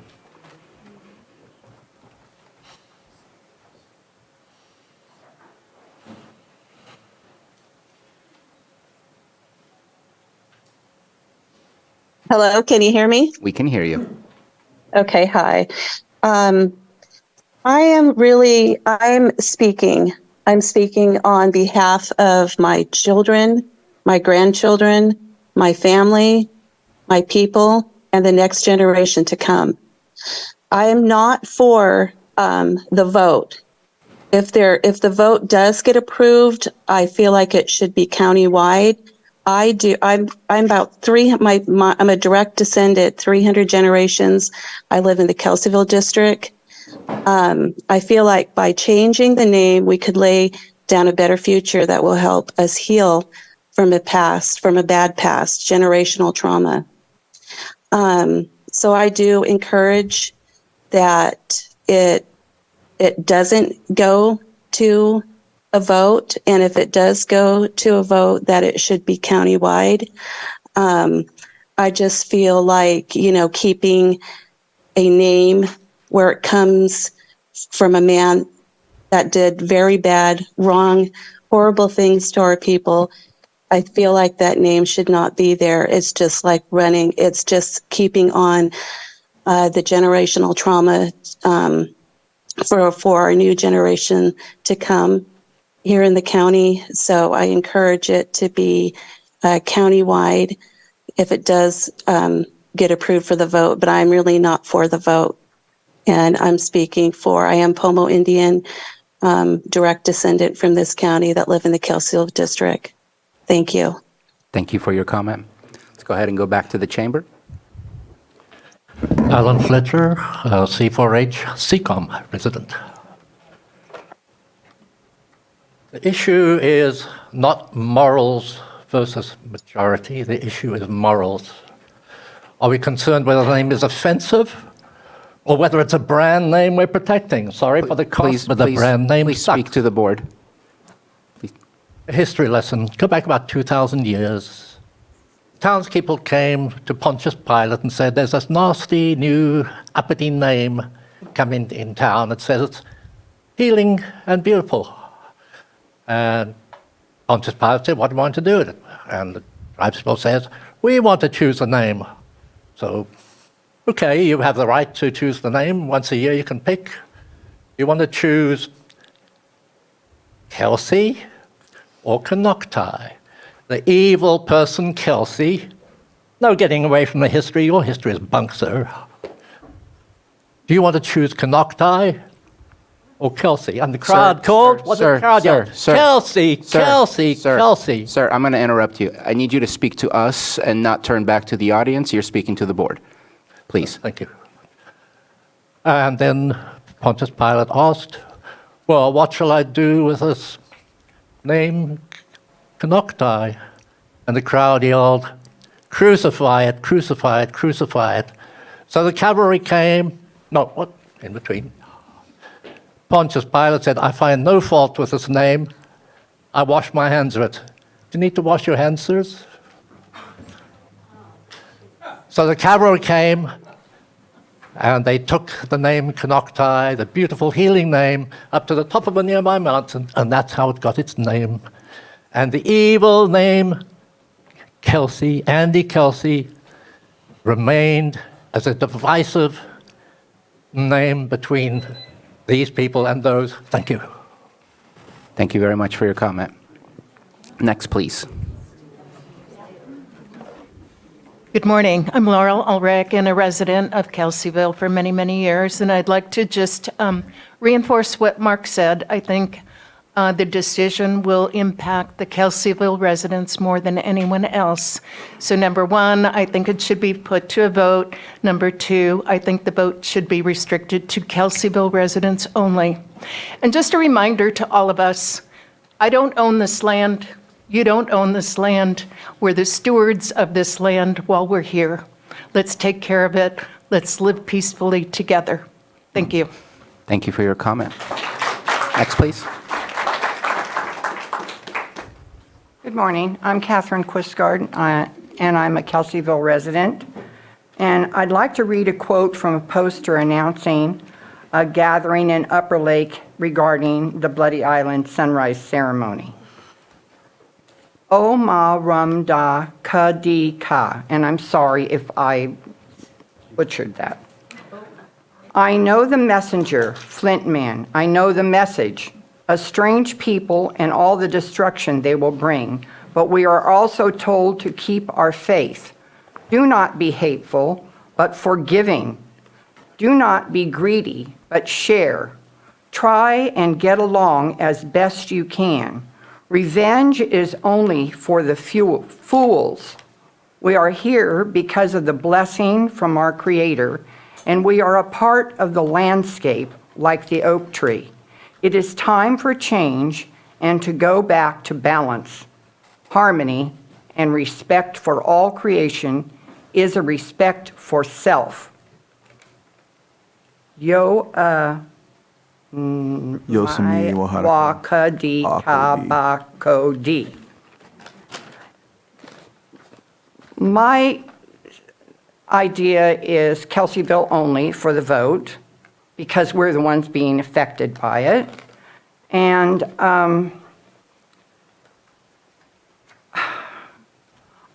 wondering who is perpetuating the trauma? The Kelseyville people?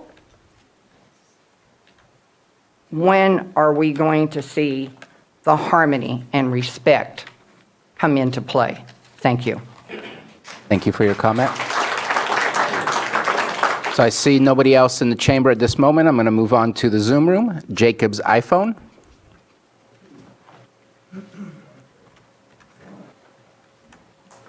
Oh, Jacob, you disappeared. Let's go to Danielle.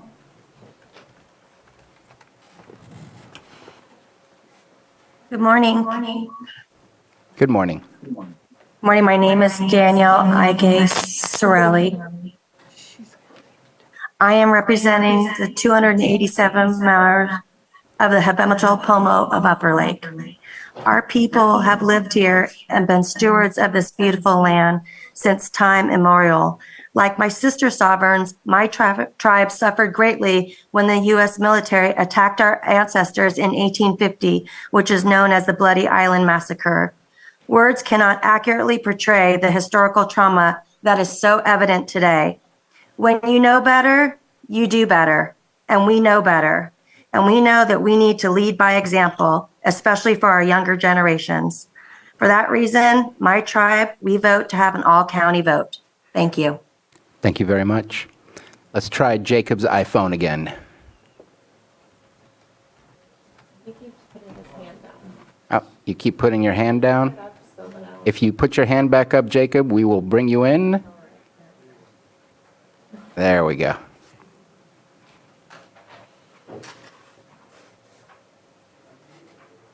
And please unmute.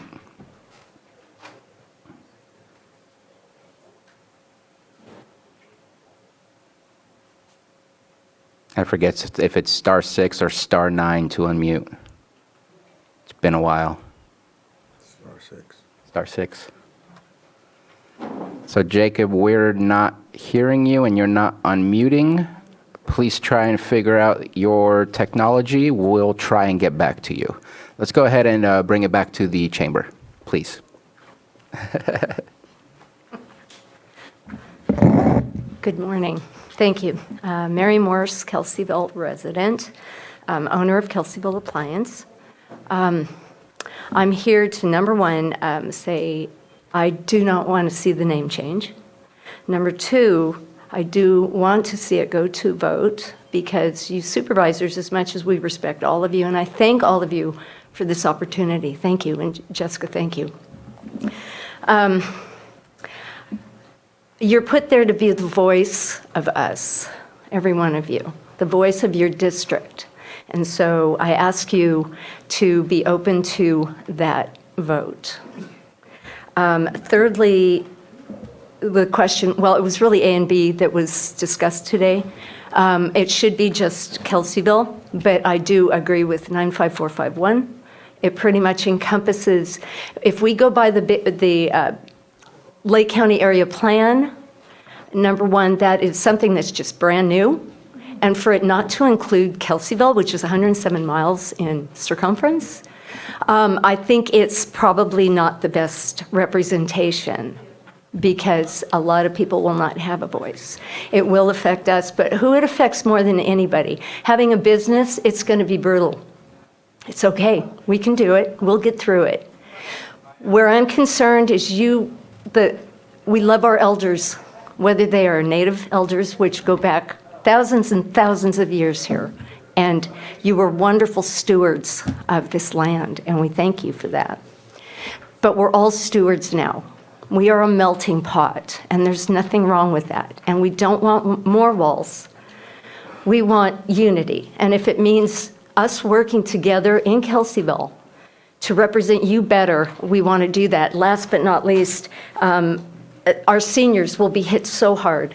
They can barely write their checks every month to pay their PG&E, their telephone, and I know I have to go.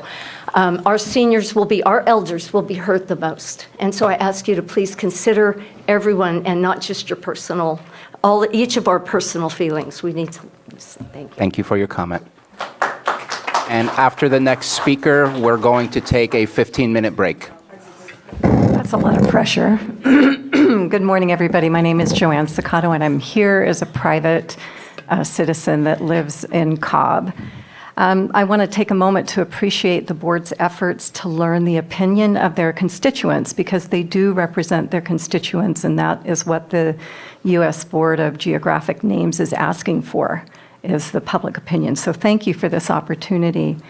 And I'm also thankful that this opinion that you're going to be gathering from your constituents is only advisory, right? The board is taking into account many different parts of what they're exploring to make their decision about this. So I'm glad that, the pressure isn't on that whatever the vote says is what it's going to be.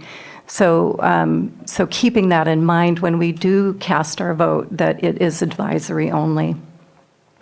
What I hear missing from some of our constituents here is a listening to the truth of those who are most impacted by the terrible crimes of Mr. Kelsey, and that is the family of his victims, right? So we of privilege seem to not value those voices. That's a lot of what I'm hearing.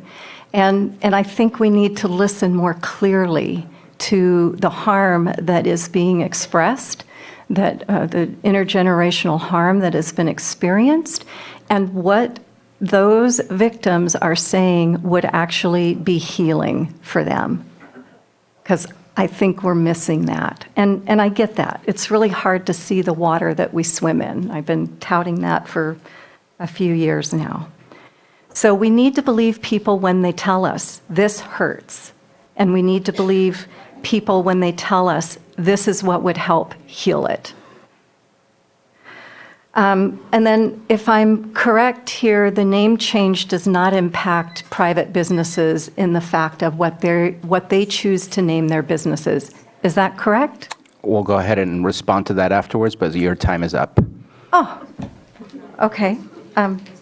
If you could just Yeah. finish your comment. Well, I was going or to be say, done. there are people that say that they live in the state of Jefferson and they live in the legal California and legal Oregon and wherever else, but they choose to say they live in the state of Jefferson. So it's not saying that you can We need never to finish use the the comment. name ever again. Thank you very much.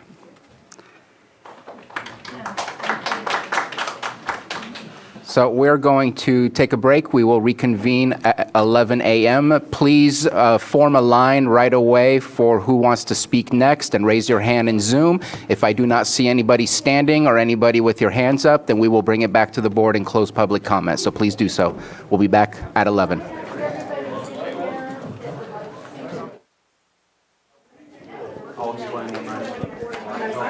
All right, let's go ahead and reconvene. If everybody could please take their seats. Those that want to remain standing because they're in line to speak, please do so on the right-hand side of the chamber. Those that are in the Zoom room, please raise your hand so I can make sure to not miss you and come back to the Board of Supervisors before getting to your comment. All right, truly appreciate that. Looks like we're all ready. I want to make sure the room's ready for you before we start. And let's go ahead and get started.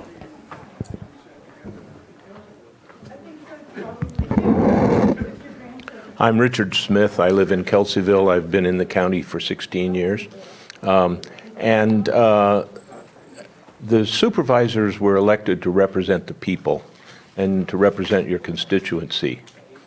I see no reason why you have to ask the whole constituency what their opinion is when in fact your job is to find out what their opinion is and render it.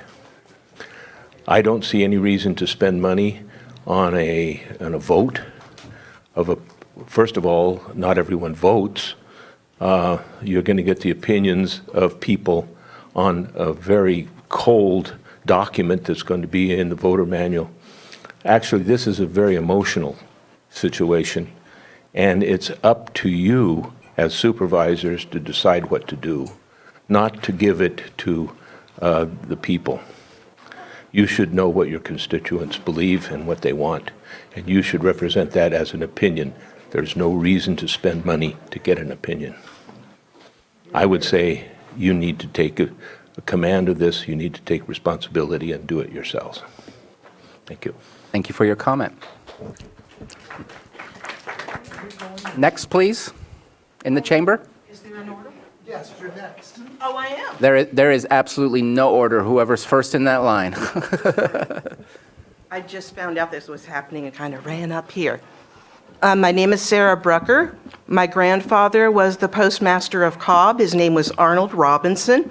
He had a brother named Kelsey Robinson. And when I was little, I asked my I found out that he was named after their mother, Olga Kelsey. And I asked my grandmother, wow, are we related to whoever Kelseyville is named after? And she said, absolutely not. And I was very shocked. And she was born about 100 years ago, as was my grandfather. And there was no talk at that time about Kelseyville being named after anyone else other than Mr. Kelsey. And I think he's brought a lot of shame on our family name. I have something like 3 relatives who came over on the Mayflower. I'm also Jewish. I have relatives who are dead in the ground. I have relatives who are Cherokee, and I have relatives who are Lake Miwok. And I think it is a good idea to change this name or to somehow show respect for what happened here.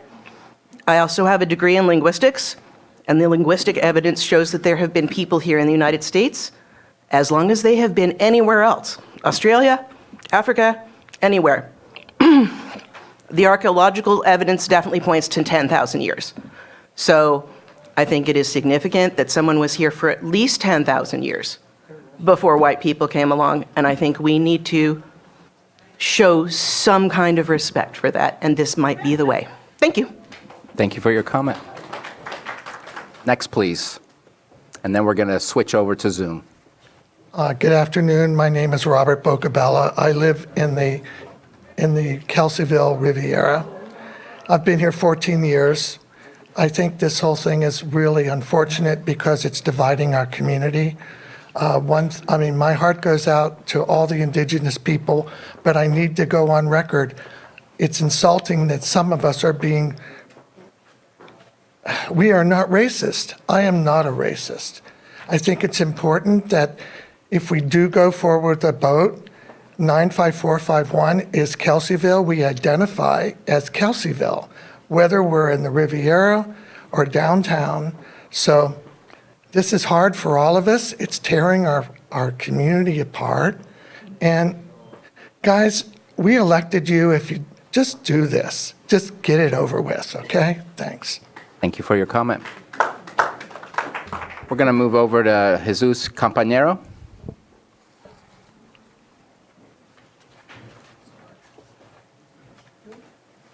Oh, looks like you disappeared. If you're still there, let's keep your hand up. Hi, can you hear me? We can hear you. Good afternoon. My name is Jesus Campanero. I'm a tribal member of Robinson Rancheria. I also have relatives in multiple other tribes around the lake. Today, I just wanted to comment. I'm for a no public vote. I would like the board to decide. And if there was to be a vote, I would like countywide. I've been hearing comments about this is only affecting residents of Kelseyville, but the Kelsey Brothers oppression and genocide, that didn't stop at the man-made borders of Kelseyville. It went all the way around the lake, and blood of indigenous people has been spilled all the way around this county. So I just wanted to share that. Thank you very much for your comment. I see no further hands up in Zoom. I'm going to come back to the chamber. Please, if you want to comment on Zoom, put up your hand, or we will close public comment and you will not be able to speak. Let's go back to the chamber. Please come on up. Good morning. My name is Kathy Joy DeSoto. I'm in favor of saving the name Kelseyville. And if it comes to a vote 9451, I understand everything. And it's not only happened to Indigenous, and I want to say I'm quarter Apache, Mescalero Apache, but we all have to move on. We have to move on. We have to educate each other and our hurts from our generations. Thank you. Thank you for your comment. Next, please. Good morning. My name is Brad White. I have a business in Kelseyville and live in Kelseyville. I would be in favor of saving the name of Kelseyville, and the vote should be to the zip code because that is who it affects.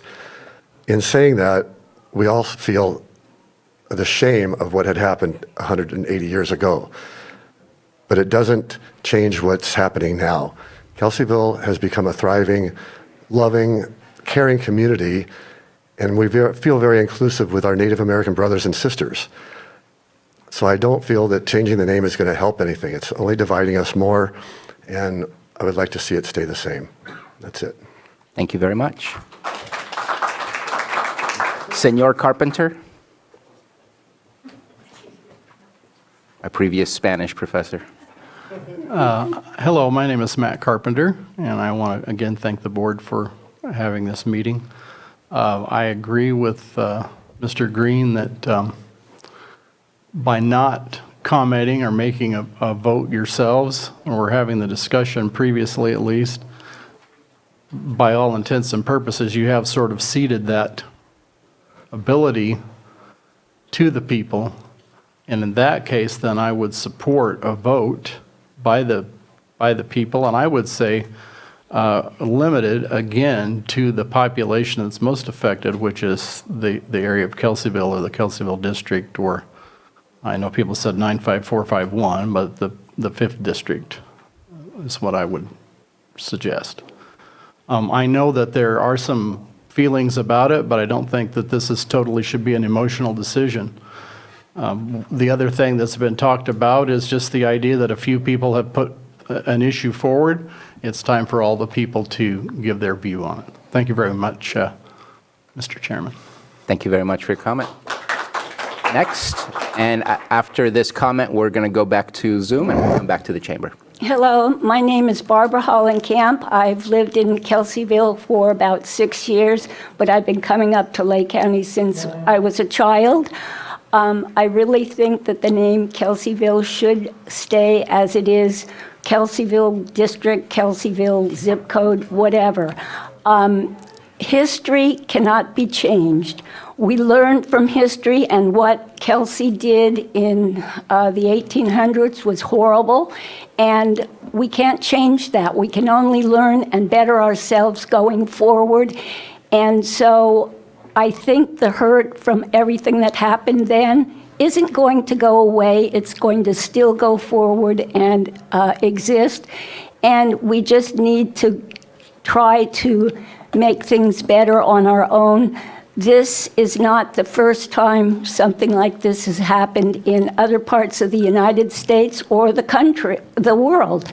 And we need to learn from everything that happened, and that's why history is what it is, and it's just a learning experience, and I do feel bad for all the Indigenous people that this happened to, and I hope it never happens again. Thank you. Thank you for your comment. We're going to go to the Zoom room. We have Kevin Engel.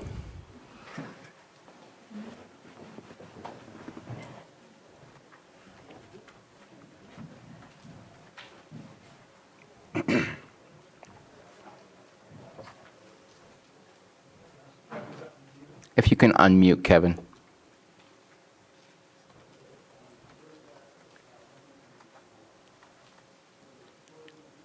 And seeing no changes in your status, we're going to try you again later. Let's go back to the chamber. I know we had a comment. I believe the lady in front of you was ready to...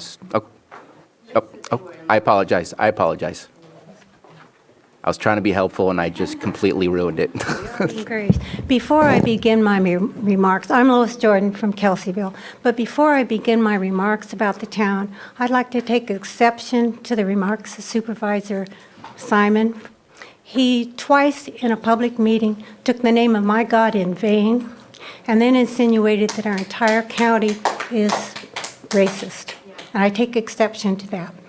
So, since this has come before us the way it has, and you're going to vote one way or the other, and as a resident of Kelseyville, I feel that Kelseyville only should vote on this. You have not given us time to discuss this publicly, as a community. It's all fallen on us, and we've already taken the brunt of this name change. We've been called racist, we've been called white supremacists, and our group, Save the Name, has always stayed above board and positive. We've presented it as a wonderful town, a community. We include everyone who wants to come. Not everyone wants to come. But it's just wrong to brand us that way, and I really take exception to that. But I also think that the board has options. Cajun and BGN have said that they don't really want to handle this. They want it to be a local thing. And you right now could make a decision that the 5 of you think that this should be a community issue and handled locally and not put before the board. You can make that decision as well. But if you don't and you vote today, I think it should be Kelseyville only because we are already suffering the effects of this. And I just sat down, we're retired, and I sat down and there are 32 different things that we have to do to change the name. It's legal documents. It's just not that. It's emotion. This is our town, our community. I went to school with tribal members. Probably the grandfathers of these people. But we got along. We can get along. And your time is up, if you could finish your comment. Right, but that doesn't need to be the issue. Thank you. Thank you for your comment. Whoever is next, please come on up. Please, sir.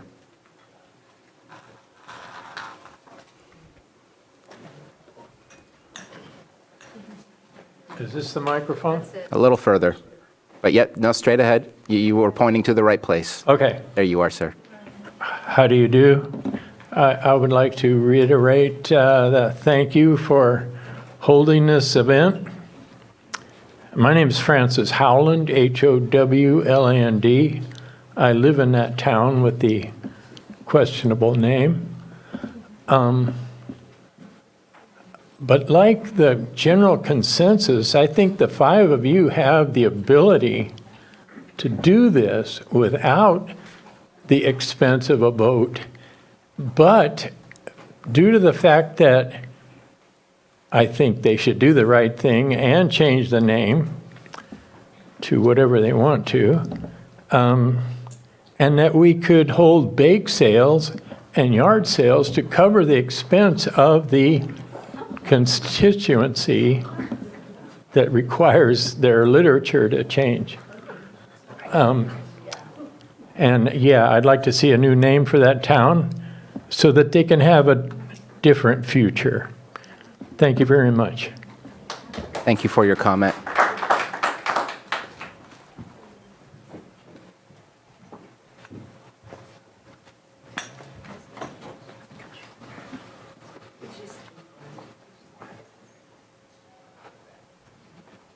Thank you, Supervisor Green.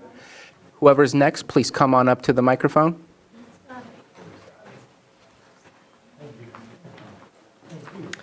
My name is Connie Thomas Wright, and my family came here in covered wagons in the 1800s. They were stewards of this land forever, farmers, ranchers.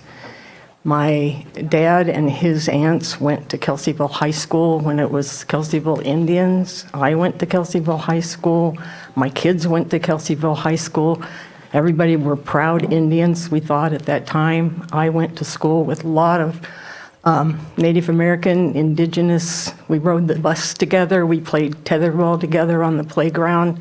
I am not a white supremacist, and I am not a racist. I taught school here for 20 years. I taught lots of kids of all races. I treated everyone the same forever. And I'm insulted that I am considered a racist or a supremacist, because I'm not. And I hope that there's some resolution here. I don't know whether we should have this vote or not, but I'm glad you're listening to us. And if there is a vote, I would hope that it would be Kelseyville. And I don't know if this is going to be resolved by doing any of this, but I'm glad we're at least having a chance to speak. I've almost been a little bit fearful of coming forward because I've been put in that category where I'm white. Therefore, I need to apologize. And I do apologize. I'm sorry that this happened, but it had nothing to do with me. It had nothing to do with my family. My family was an important part of this community, always has been. I always have been. I'm 80 years old. I was born in a house in Kelseyville, and so was my father. And like I said, we've lived here forever. They came here in covered wagons. They had nothing to do with all the horrific things that happened, and I'm sorry for that. So I thank you for listening. Thank you for your comment. We're gonna swap back to the Zoom room real quick. Let's try Kevin Engel again. See if we can get him unmuted. There we go. Hello? Hello. Yes, first of all, I'd like to say I was especially impressed with the comments of Supervisor Green and Supervisor Simon. Now, I would contend Mr. Borganese, or whatever his name is, from Kelseyville Lumber, and the business community of Kelseyville, that the name Konocti has a much larger brand due to Konocti Resort over the years, and people from all over California, many states in the country, and even Europe recognize that name. And I would say, as far as a brand goes, that Konocti holds a far better brand than Kelseyville. I'd also like to say that the name Kelseyville is a slap in the face to all the tribal members every day of their lives. Okay? I am opposed to this advisory vote. Keep in mind, it is not a vote to change the name. It is merely a poll. I'd rather see that $50,000 go to, why don't you put out a mailer to everybody in Lake County, not the voters, but everybody in Lake County, to show what the real deal is. All the people. Okay? And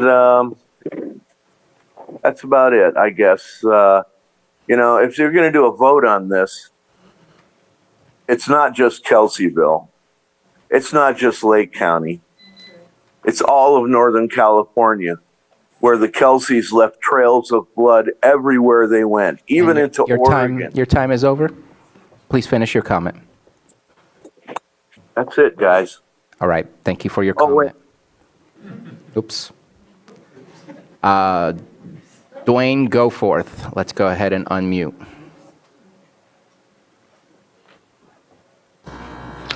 All right, can you hear me? We can hear you.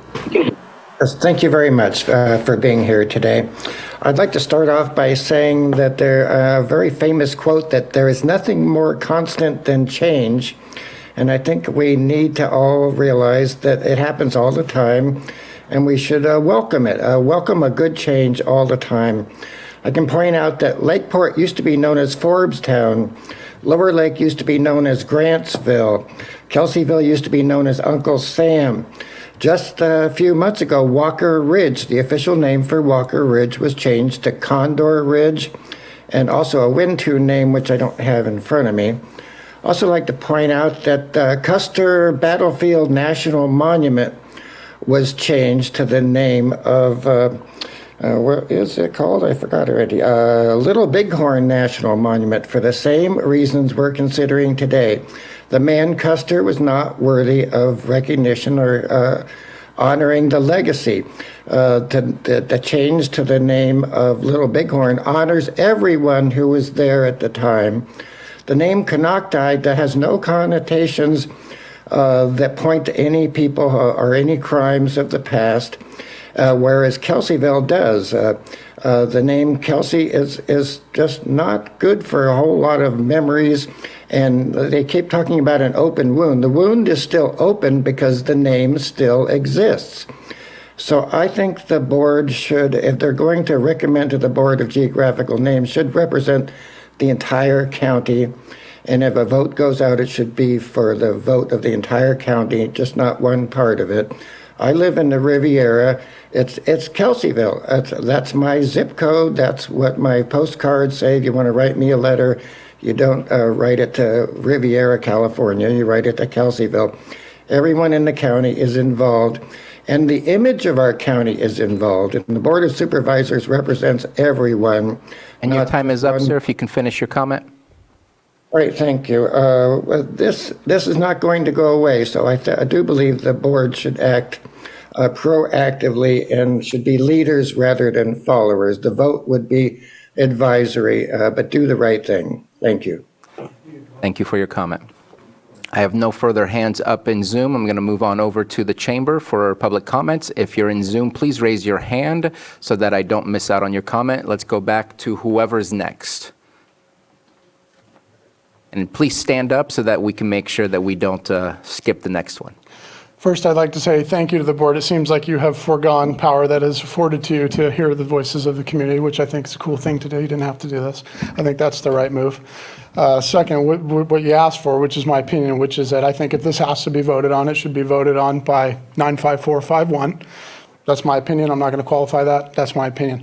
What I really want to say is that, in general, I just think that the binary, like yes or no approach to this is just the wrong solution. It just seems like these are the rails that we just seem to be on, but it seems like with the BGN and the way that this is being approached, there's a lot of latitude that you guys seem to have, like with this, all this talk of like, well, you're going to tell us our decision, but your decision, but we're just going to decide. And it just seems like there's a lot of room for play here. And the bottom line is, it's like the flaming pitchforks for you guys from one side or the other, no matter what. And on this side, it's like somebody's going to deliver a symbolic blow and somebody's going to take it on the chin. And it's like, I just don't think that's the right solution. So what I would love to see the board do, if it's possible, or if you think it appropriate, is to come up with some other solution. I think that one side, both sides can give something up, both sides can receive, it's like, why can't the name Kelseyville stay? And why can't we come together as a community to recognize and acknowledge the pain of the past and make a plan for the way forward? I mean, we closed down Kelseyville Main Street for the pears and to light the Christmas tree every year. Why can't we take some of that time and recognize that we can come together as a community and recognize all the awesome things that we can do?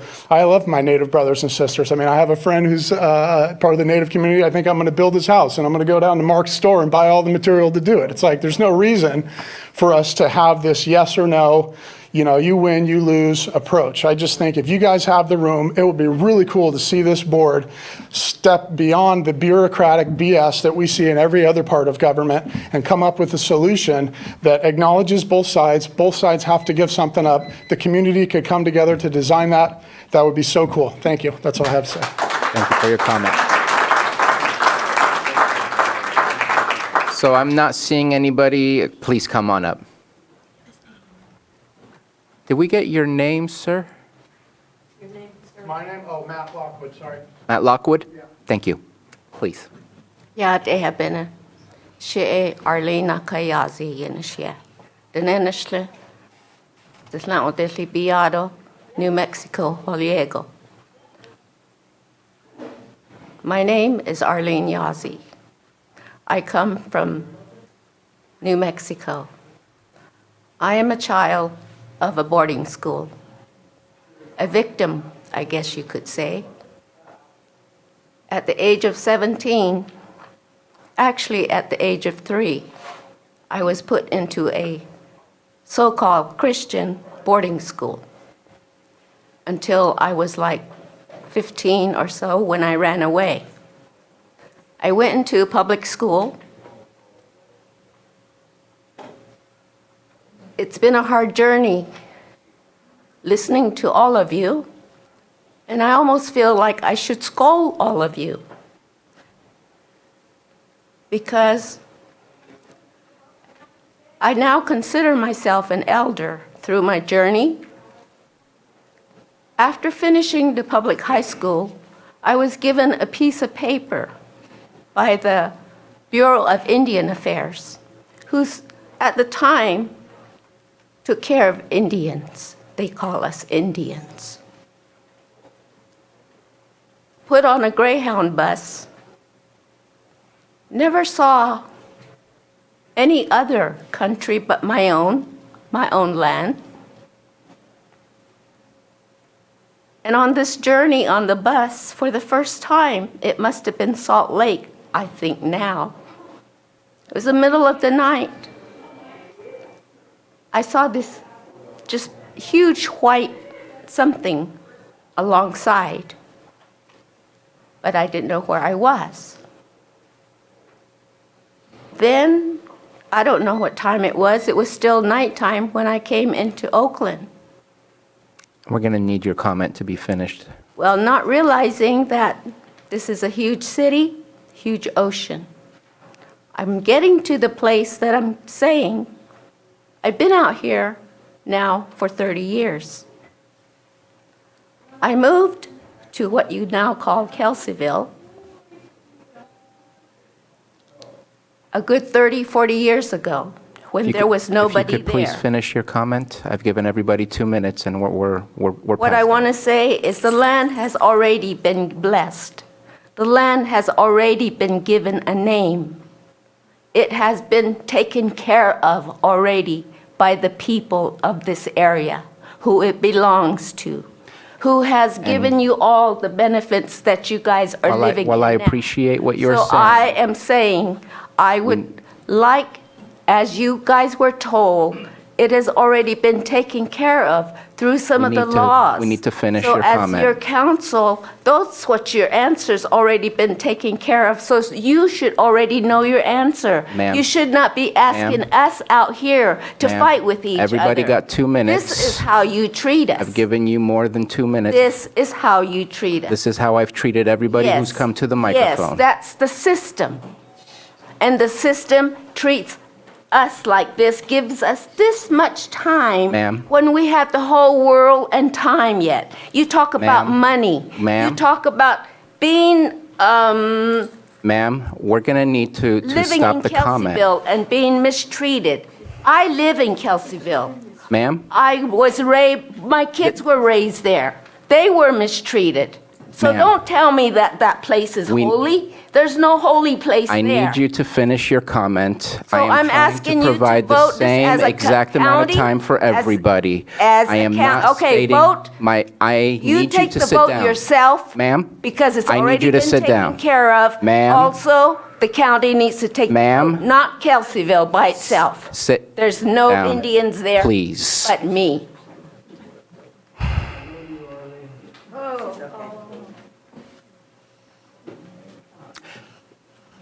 When I cut you off, it doesn't mean I don't like what you're saying.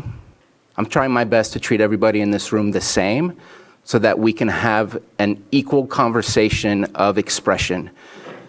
It makes it really difficult. I don't disagree with everything that everybody is saying when I cut you off. It is not my job to cut you off based on how I feel. But I do need everybody to try and follow the process that we have here today. I described it very carefully in the beginning, and I want to treat everybody with respect on having the same access to the microphone as everyone else. That makes it very difficult for me, because I know this is an emotional topic for many, passionate topic for many, personal topic for many, and that includes myself. And so that makes it really difficult. I see no further folks standing up in the room.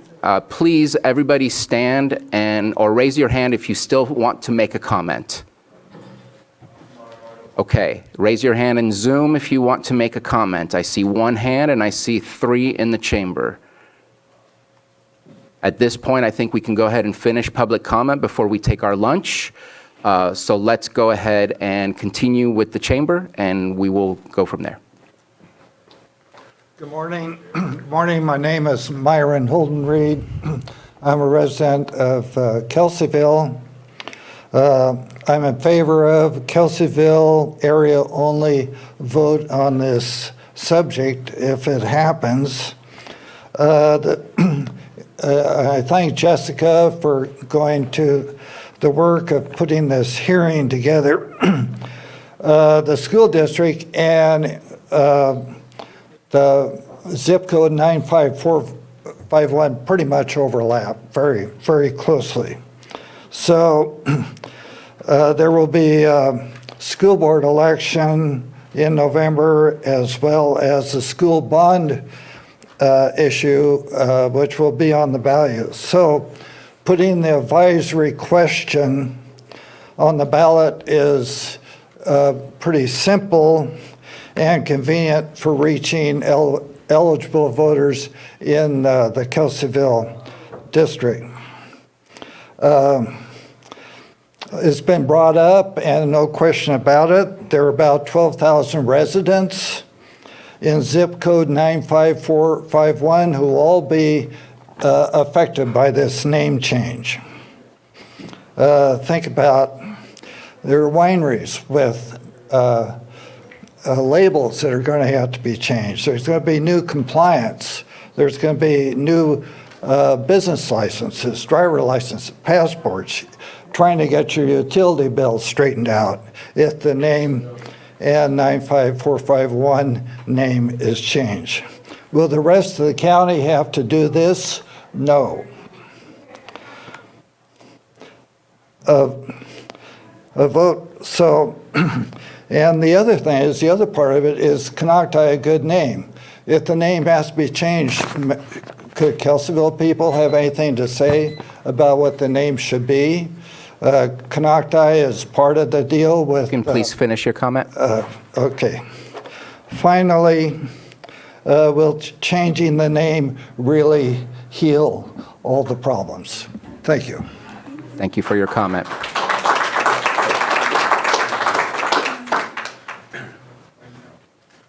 Hello, everybody. My name is Gabriel Ray, Scotts Valley Band of Point Indians. I'm in favor of you all making the decision yourself, if possible. But I hear today a lot of people talking about it should be a decision made by the people affected the most. Speaking about the people that live in Kelseyville, but the 100% of the people that live around the lake, the people at the lake, the Pomo people, have been directly impacted by what happened there. So I think that being said, that there should be a county-wide vote if you all can't make that decision. And just hearing people make the comment of, the pain of changing your license or your documentation, comparing that to the raping of women, children, torture, murder, genocide, enslavement, taking of land, and there's no comparison. So, and if you want to name your business, whatever, Kelseyville, that's any business owner's right to name their business whatever they want. That has no effect on the name of the town. So that's just my comment. I'm in favor of you all making the decision yourself, and if not, then a countywide decision. Thank you. Thank you for your comment. Please. Hello, my name is Michael Lampson, and we've been residents of Kelseyville since 1972. My husband was born in Lakeport. I am not in favor of changing the name of Kelseyville. It would be just, we've lived there for so long, it would be just such a hardship to change your name. It was a business name, and it has, the town of Kelseyville has recognition, and businesses do a lot of advertising to make sure that their name is known. Kelseyville is part of it. It is part of their identity. You change that, and the identity of the people and the town, a lot of it just goes away, and all of their advertising has gone for nothing. Their taxes pay for an awful lot of things that go on in the town so that we are recognized throughout the United States. And Kelseyville is the only town in the whole United States. There is no other Kelseyville. So we have that wonderful recognition. I am, as I say, I'm not in favor of changing the name. And if we have a vote, I would like it just to remain with the 95451 zip code so that the people of Kelseyville itself will be able to change it. Also, I recognize that Mr. Simon seems to think that a lot of us are terrible people, and I took a lot of exception to that. I don't feel I'm a terrible person, nor have I ever felt any disregard for any other person, Native or otherwise. I would hope that at some point Mr. Simon would be able to reevaluate his thought about the people of Kelseyville who do support him in a wonderful way. He is a supervisor. He's well thought of. He is recognized and regarded. And a lot of other, besides natives, have had to vote for him to give him the opportunity. I thank you very much, and I appreciate you doing this. Thank you for your comment. I'm going to pause in the chamber and go on over to the Zoom room. Not everybody raised their hands when I asked if you wanted to comment, but we're going to get to you. And I also didn't realize the time. I thought it was 12 something. It's 11:40. So let's go ahead and move on to the Zoom room and go with Nora. Hello, can you hear me? Yes. Hi, I would like to, I'm Nora Moore, I'm a Black female business owner in Lake County. I've been here since the Valley Fire, in which I saw the most amazing community come together to help each other through one of the most devastating things I've ever experienced personally in my life. And I can feel the pain. I want to apologize, even though it's not my place, to the Native people who have spoken here today and how disregarded they have been with every other comment that is opposing the change and demanding a vote in terms of the fact that we are looking at the genocide of a people, and that throwing it in their face that they do not have the numbers to support this is horrifying. So as a person of color in this county, listening to this and the disregard that's going on, my heart is aching for my children, for the Native population here. You are not listening to them. 5 tribes have written to the BGN because they could not get you as a people to do it. And that is harmful to them currently. It is hurtful to the people of color in our county and the supporters who have seen this as a painful past that should not any longer be glorified. Yes, we can admit that the people of current Kelseyville are wonderful people and may have a 100-year-old past, but this is a people who have been here for over 14,000 years and are having to listen to you laud your 100-year-old past over their pain, past and current, while you do not listen and you talk about there being a bargain. What else do you need from the Native population other than their people and their voice, and you're not even listening to that? So I would hope that the Board of Supervisors would make the recommendation, but I think the elephant in the room is they know how their constituents would vote, and they are releasing the responsibility to put forth that opinion, hoping that they remain voted in the next session, because they are fully aware of what we're dealing with this in county and the pockets of racism that have been going on. I myself— And your time is up. If you can please finish your comment. Thank you very much. Thank you. Thank you for your comment. Next is Luya.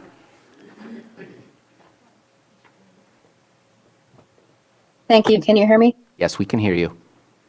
Thank you. My name is Luya Rivera, and I'm speaking as a tribal citizen of Middletown Rancheria. I have children that are descendants of Lake Miwok of Middletown and Robinson Rancheria Pomo. And I speak with them in mind, as well as the sacrifices of our ancestors. I support that the Board of Supervisors should meet and send the recommendation opinion to the BGN as necessary. This Board of Supervisors is currently very diverse and it needs to act on this issue. I do support the name to be changed from Kelseyville to Konocti.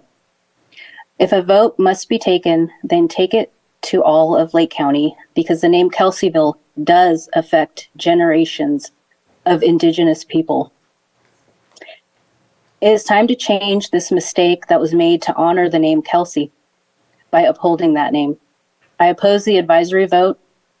I support the Board of Supervisors to make a recommendation, and if it has to go to a vote, allow all of Lake County to vote. Thank you. Thank you for your comment. Next is Katie Ray.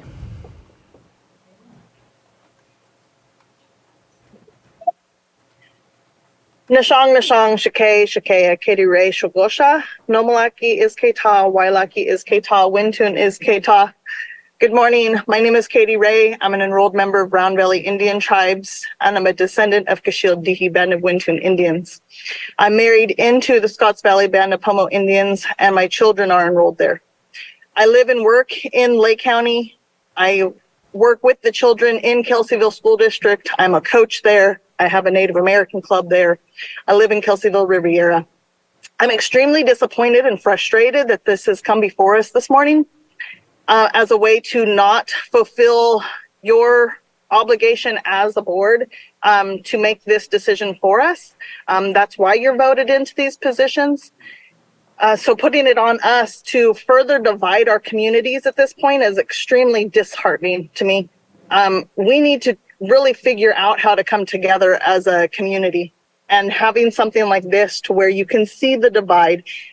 I have to go into stores and I'm looked at differently at this point. My husband is glared at every time he walks into a store in Kelseyville where we reside. And it's not okay.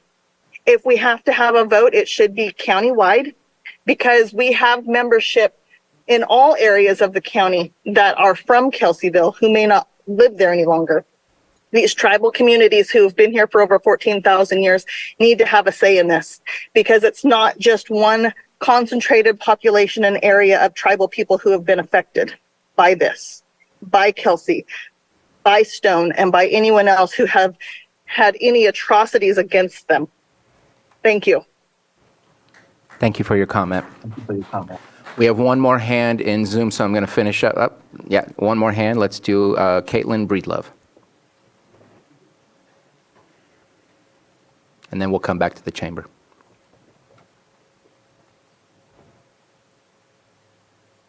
Hello, can you hear me? We can hear you.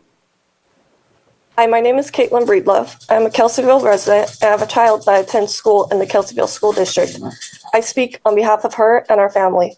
After listening to everyone speak and after reading comments on social media regarding the name change, the one thing I've noticed is we haven't moved forward as people.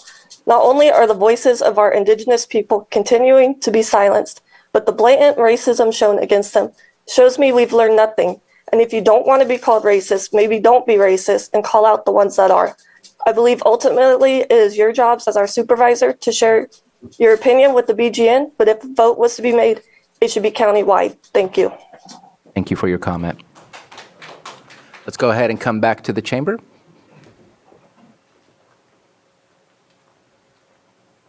Thank you. My name's Tammy Myers, and I was born in Lakeport 65 years ago, and I've had family that's been here for a long time. And I'm not a racist. I've been labeled that because I belong to the Save Kelseyville group. I worked as a nurse for 42 years. I took care of everyone equally and with respect. I don't want the name of our town to change. Imagine if someone decided that our county name should be changed. Would we want all the surrounding counties to have a vote? And with all due respect to each one of you, it's such a frustrating situation because none of you on a personal level will have to deal with any of the changes because none of you live in Kelseyville. This proposal involves one town, Kelseyville, and the vote should stay in Kelseyville. Just my opinion. Thank you. Thank you for your comment. I believe we have another person in the room. If I don't see anybody coming up to the mic. I have no further hands up in the Zoom room. I'm invisible. I get 5 minutes. No. 2 minutes, please. Good morning. It's still morning. My name is Frances Ford. I live in that village, 95451, Love. That's what I call it. Only so I can keep my feet on the ground. We named all the names that it had been, maybe on paper, but the people who lived here before us called it Abinapo. And I think I want to quote a man that's here in here today, is that, how would you like it to think that all those people that were killed during the Kelseyville time, that our grandmothers aren't even here?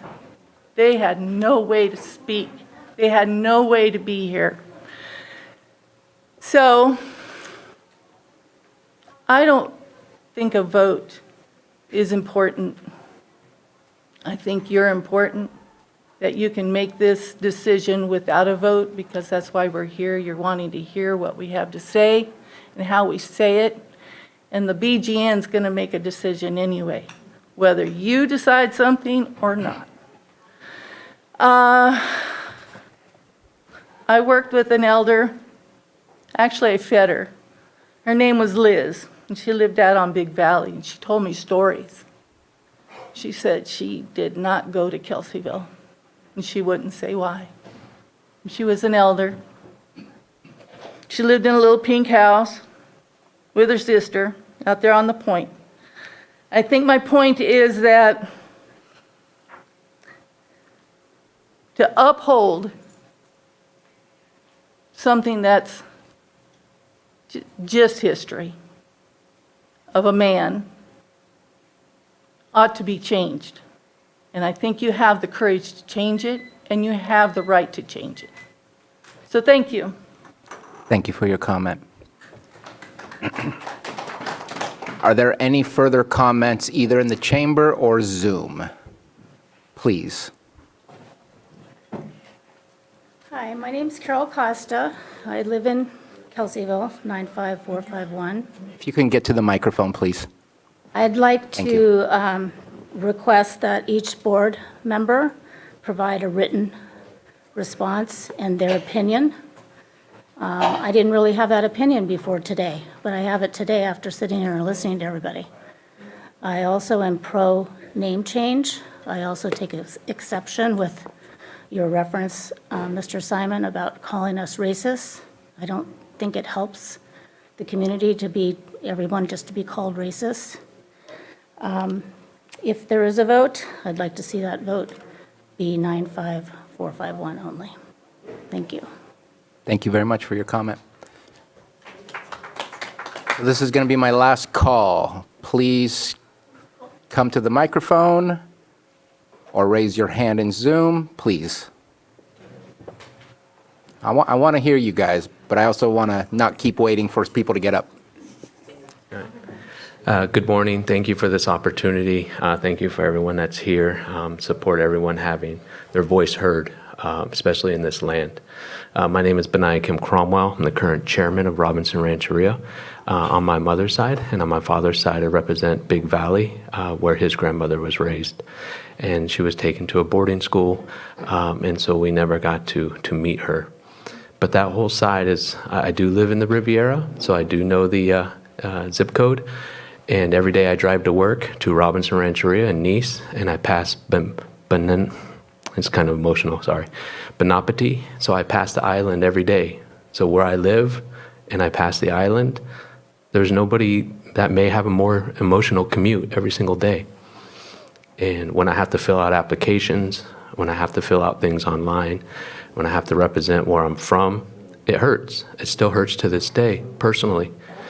But as a tribal leader, we do have a lot of descendants of survivors.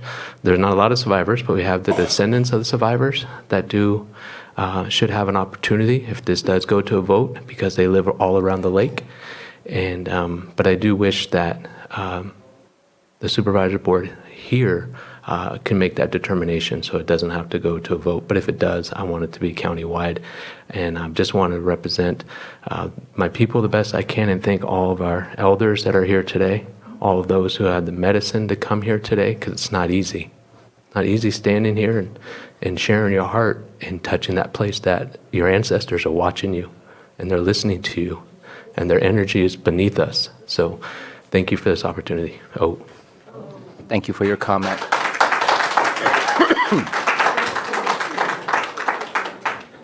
Are there any other comments from the public?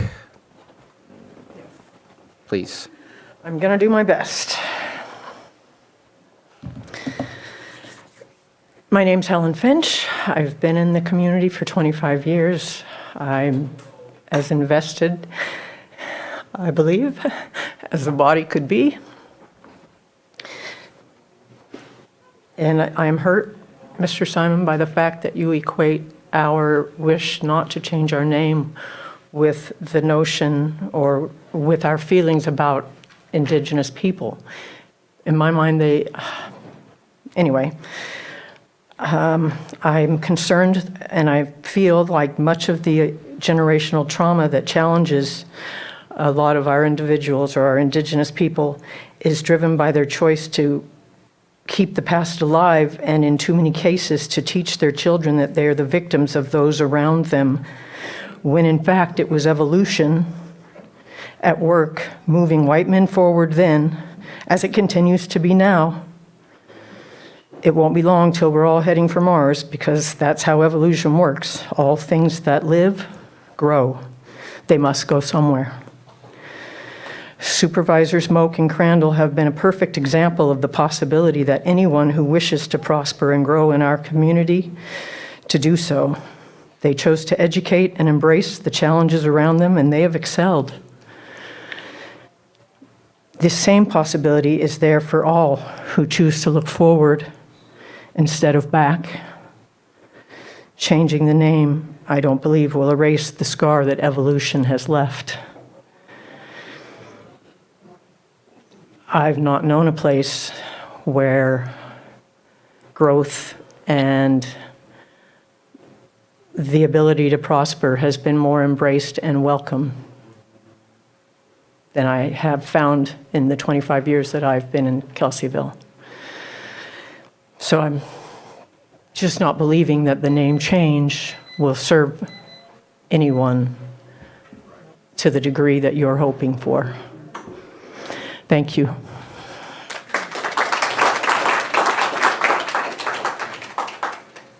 Are there any further comments? Okay, I'm going to close public comment. There are no hands in Zoom. No one is raising their hand or getting up in the chamber.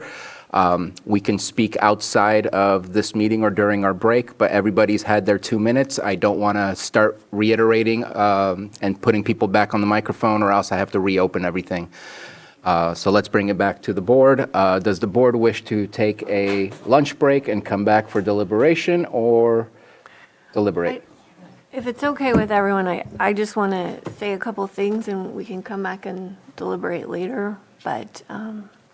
Please, make your statement and we'll figure out what we do after that. And so I appreciate that everyone has come here today, made themselves vulnerable, that we have had the opportunity to hear from so many people, including the leadership of many of our tribes. And so I thank all of you for also coming and giving your voice to this. And I hope everyone really feels like they've been heard, because that was the intent.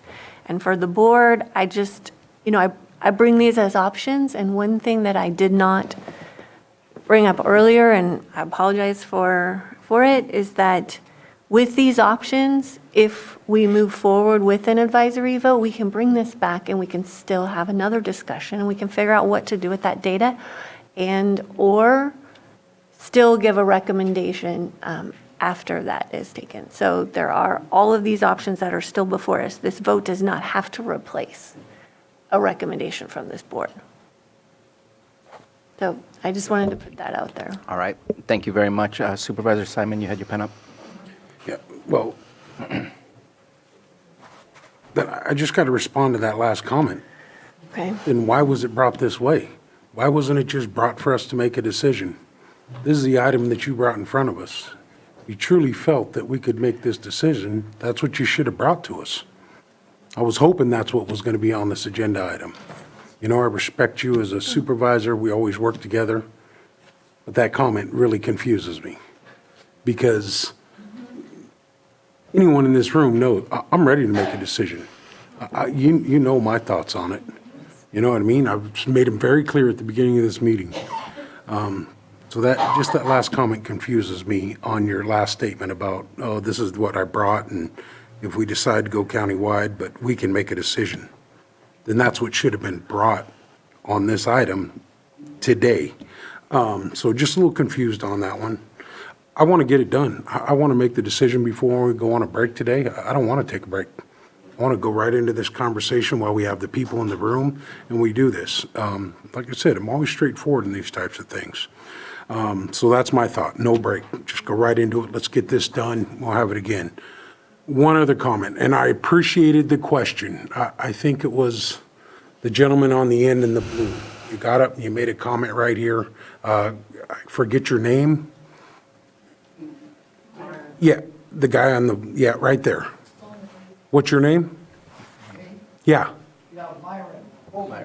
Myron Holdenreach. So you asked a question as you walked away. Would the name change help start with the healing? Yes. I never speak for all 7 nations. I will never do this as a leader except for right now because I was asked that question. This name change happens, it will start the healing, whether you believe it or not, for the indigenous people in this community. It's a pure yes to that question. Okay? I just wanted to answer it. You asked it, I wanted to give you my answer. And I know I don't do this invoking it as a leader for the 7 nations, but if I'm wrong, I will be approached by the people. So yes, this name change would start the process. And it's going to be a long one, but it would absolutely start that healing that needs to happen for the indigenous 7 nations in this county. Now, beyond all that, there's other political ramifications, everything that has to happen. But I wanted to answer that question for you. The other thing is, yes, racist is a powerful word. I do not like using the word. I do it in very, very small instances. We'll talk about a personal thing that just happened recently because some people get to walk through the world and don't experience what we experience of indigenous people. So about 4 years ago, I owned a business in Middletown, Mount St. Helena Brewery. Some of you have maybe gone there or not. We closed it the first year that there was Indigenous Peoples Day mixed with Columbus Day, that when it first started. And I had this conversation with you, Jim. You know, so we close it, and what do I get to the next day I get back? There's a posted note on the door that all Indigenous people should die. It's Columbus Day.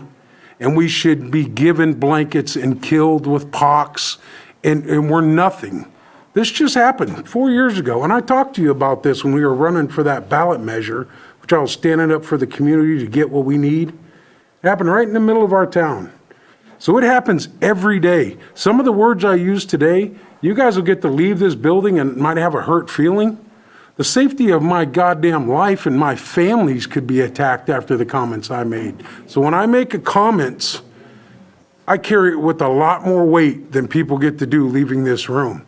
I probably got racist stuff going right now towards my family, my tribe, as we sit in this room. Some horrible stuff. So I carry this stuff. I don't just say it lightly. This is a reality for us. Our life is always less. So I have it. I appreciate each and every one of you. I hope I can change minds. But I'm hoping if we go countywide, I can be proven wrong. And I'll be the first one to stand up and say I was wrong after the November vote if it happens and the names is changed. That's all I have to say today. Thank you for your comment. Supervisor Green? Thank you for those comments. And I agree. I was surprised and disappointed that an alternative to today's agenda item couldn't have been a draft letter to BGN expressing a range of opinions. That'd be something. And so, if that's the course this board decides to go, we're going to have to come back at another meeting and talk about a draft letter and probably have another fine meeting like this to gather input about it. But I think this hearing, I think the emails, I think I've been doing outreach, and I imagine most of you have too. There's no shortage of information to this board. I think we have a good finger on the pulse of the community and communities. As to whether we should break or start deliberation now, I do want to be very responsive to the idea that any regional election, including anything that uses 9451 or 95451 or KUSD, is fatally flawed. And I'm prepared to introduce some documentation on that includes voter registration figures and all that. I don't think it is necessarily going to be interesting enough to reopen public comment, but as soon as I start going down that road, I'm going to distribute some materials to the board. At that time, they will become public record. And I think having a lunch break would do two things. One, there's a lot been said here today, and this is, for some of the drama and all that, there's also a rare opportunity here for reflection and to receive and absorb some of the information that you've heard here. And I think this board would benefit from having some time for reflection too. But that said, if the rest of the board wants to plow into the deliberations, I will absolutely insist on a side discussion about the wisdom of the KUSD option. And I would suggest that if we have a consensus to move forward with Part A, then at that point in time, let's discuss how we handle that. But I think if there is a consensus not to move forward with the ballot measure, then at that point, there's no need for that. Yes, sir. I'm fine with that. So I do want to say thank you to everybody, whether on Zoom or especially in person. I'll just say there is some added characteristics of being in person and giving expressing yourselves. Thank you for your courage. This is, I think we need to learn how we speak. I think that there are some misunderstandings of how we believe we understand others, and I think we should be asking a whole lot more questions than making statements. There were some comments that were difficult, and there were some comments that were, in my opinion, a little hurtful. But I do appreciate the fact that we got through this. I feel there was more respect than there was disrespect. I thank my colleagues for helping me out with that too. There's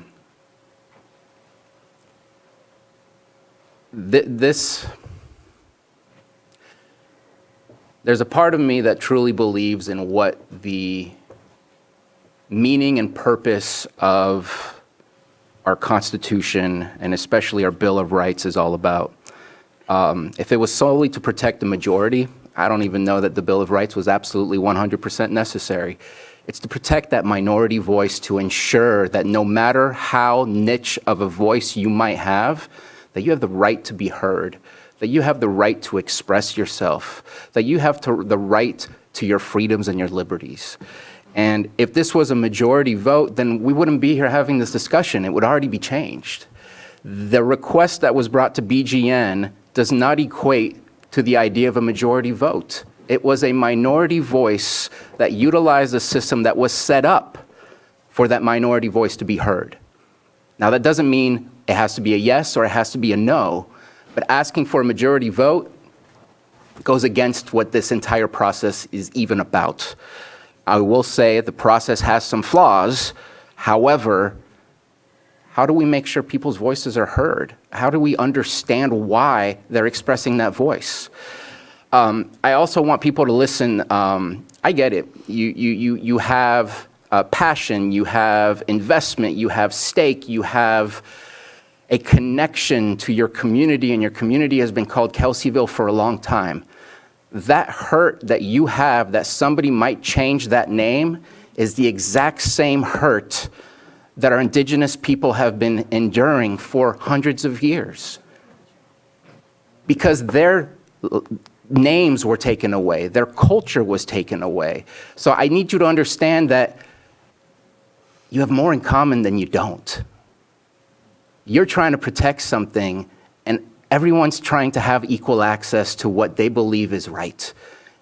And so I want us to be able to respond to the BGN. I think that is the best way to move forward.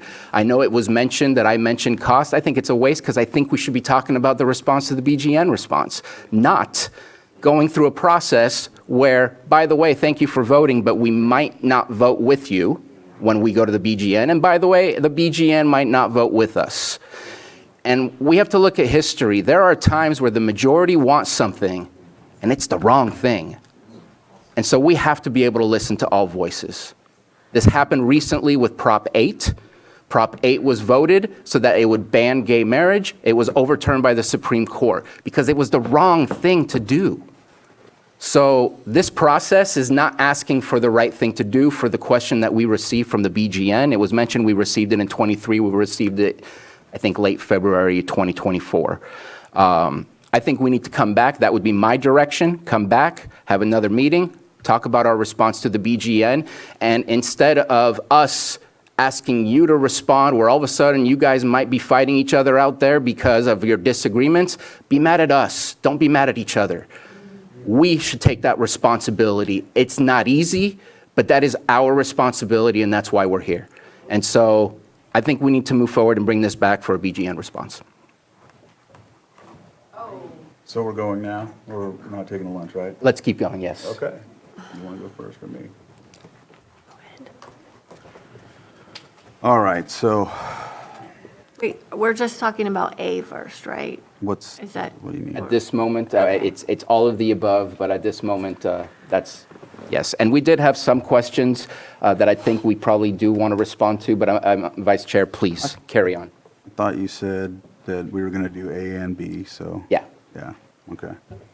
Well, all right, so let me pull up this real quick. All right, so I'm going to make probably I wrote some things down, so I'm going to be a little bit, and I please ask to hear me out before we start making interruptions or comments, and I understand it's emotional for everyone. I do, in every aspect. So hear me out, and then scold me either way in the end. I moved to Lake County in 1988 to come home to where I never knew I was from, as it was not taught to me. Termination and relocation brought my family down to San Jose. And growing up in San Jose, my stepdad, my uncle, and my family served in the Army and the Marines. And many of my family members were also service members. I grew up watching movies like Rambo, Uncommon Valor, Platoon, and also myself had a bias against the Vietnamese and people from the Middle East because of all of those movies and the dynamic back then. That was my upbringing. Assimilation was working at its best. When I moved home, I heard the stories. I heard the stories about my family, my uncles, my aunts, everybody. And I didn't listen because I felt accepted as an assimilated Native American. In my Army experience, I served for 6 years. I was in Fort Lewis, Washington, Fort Campbell, and in Korea. Each time I talked about being Native American, I was told I was conquered. A sergeant brought his kid in and pretended to shoot me and said, "Hey, I'm just teaching him how to deal with Indians." I was called different names. I was told my people were drunks. I was treated at times beneath others. However, I was okay as a person because I was able to take those jokes. I knew if I acted on those jokes, I could be dealt with by my leadership. As time went on, I kept dealing with it. And then when I started going into the change of command ceremonies, I heard the statements of battles with the Native Americans, battles that was won by the United States Cavalry and Army. I then knew the wording was left by the people who won and conquered, and the other side of the facts were not told. When I was queried as to how I feel and what I would like to see, obviously my ancestors were and still are affected by the atrocities that took place on May 15, 1850. So yes, this is personal to me, and I know it is personal to all of you either way. If I was to make a decision, not only would I be considered a person, and this is a decision for a change, I would be considered a person pushing forward only Native American agenda, as was stated before, in situations when making hard decisions about other things. Anything different could potentially deem me as a sellout or a traitor in other aspects, right? I wanted to say, too, there's a reason why Natives don't live in the area known as Kelseyville. The 1851 treaty was not honored, and that is where they were going to be placed on a reservation at that time, along with other things that were discussed in that treaty. A Board of Supervisors vote happened in the late 1800s without Native input or consideration as to the Native population, as we were not considered people, like mentioned before, and we were conquered. In my humble opinion, this would be the same thing if we allowed only a Kelseyville vote. If I make that choice, as my great-great-grandmother survived the Bloody Island Massacre, which was considered a battle at one time, I think you have an idea where I might possibly stand. From what I've received in feedback, my constituency in my district would be more inclined to changing that name, so a vote to change the name would identify the reflection of my constituency. But then I would be told I'm not representing the whole county, which is also an argument in contradiction today as well. Many of the constituency that wouldn't agree with me with this vote I could potentially make would be more than likely not supportive of me anymore or respected. If we take measures to vote as a board, we open the door for a continuous change that will never end as soon as another body is seated up here. As although many claim this was not political, it would then become political more so than a county advisory vote for the county, and it will change continuously, dividing us further, and vice versa. It's going to continue. When I attended a Citizens for Healing, I almost said CC4C, Citizens for Healing meeting in Upper Lake, as my elders attended, which is the only reason why I went to that meeting, because I was approached before and I would not talk about it. I gave the example of the disenrollment that took place with my tribe, and how if the council during that time made a vote solely, a new council could make that opposite choice to no avail. The vote of the people of the tribe allowed the leadership to stand on that. One thing I cannot stand is the fact that we in this country, as leaders, as elected bodies, and as people in general everywhere, we stack the chips to win at any cost. My ancestors took into consideration all aspects of the voices at hand. I think, again, that either decision that is made is going to be political. And I know that it's going to be a situation that will go far in history as a monument. If I were to make a decision today, I think you know where I would stand as a name change. However, I am supportive of a county vote more so than anything. Thank you very much. So before moving on, just by checking, doing a quick straw poll about moving forward with a ballot measure, who would be in favor of that on this board? Are you gonna let him? Oh, so sorry, I'm looking right at you and I didn't realize your pen was up. I'll let you take your straw poll. I'll let you take your straw poll. Okay, so just checking in, who would say yes to moving forward with an election? Not specifics of the election, just an election. A question. Yeah. I started off today with my statement. Yes. So it hasn't changed. And so I see a 2 and 3 with 3 against the advisory ballot measure. So at this point, Part B is an unnecessary part of the conversation for this board, since there is consensus to not move forward with a ballot measure. Supervisor Green. And to that point, if we don't get there, if we don't get there, there may be some questions, and I can talk with people afterwards why I believe a regional election would be fatally flawed. And what? Let me just clarify. So there's 3 not to move forward with an advisory vote. Yes. Obviously. Okay. Yeah. I'm willing to move forward with the advisory vote countywide. And I thought that was the question you were asking. Oh, the first one is the advisory vote, and the second part is county or KVUSD. Yeah. County vote. It's a yes. Then let So me. yes to moving Yes to forward. the advisory vote and yes to countywide. Okay. I understand. I thought I was pretty clear about that in the beginning. I wasn't. A lot's happened. I thought you wanted to respond to the US BGA. No, Okay. that's not the agenda item on here today. So I'm addressing the agenda item on here today.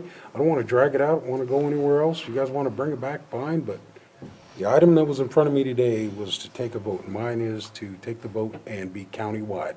Okay, so we have 3 that want to move forward with the election, and obviously we have one currently for the county. I would say just to, unless you feel the need to deliberate, either a motion to move forward with a county or a KVUSD, since those are the choices there. We could obviously look at a third choice, which I think would be very difficult in the sense that we don't have much time, and those are the 2 resolutions that are provided. August 9th at this moment is the deadline. It could be extended due to incumbents not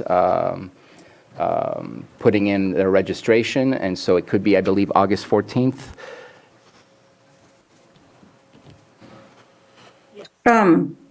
This is Maria. Please. Sorry.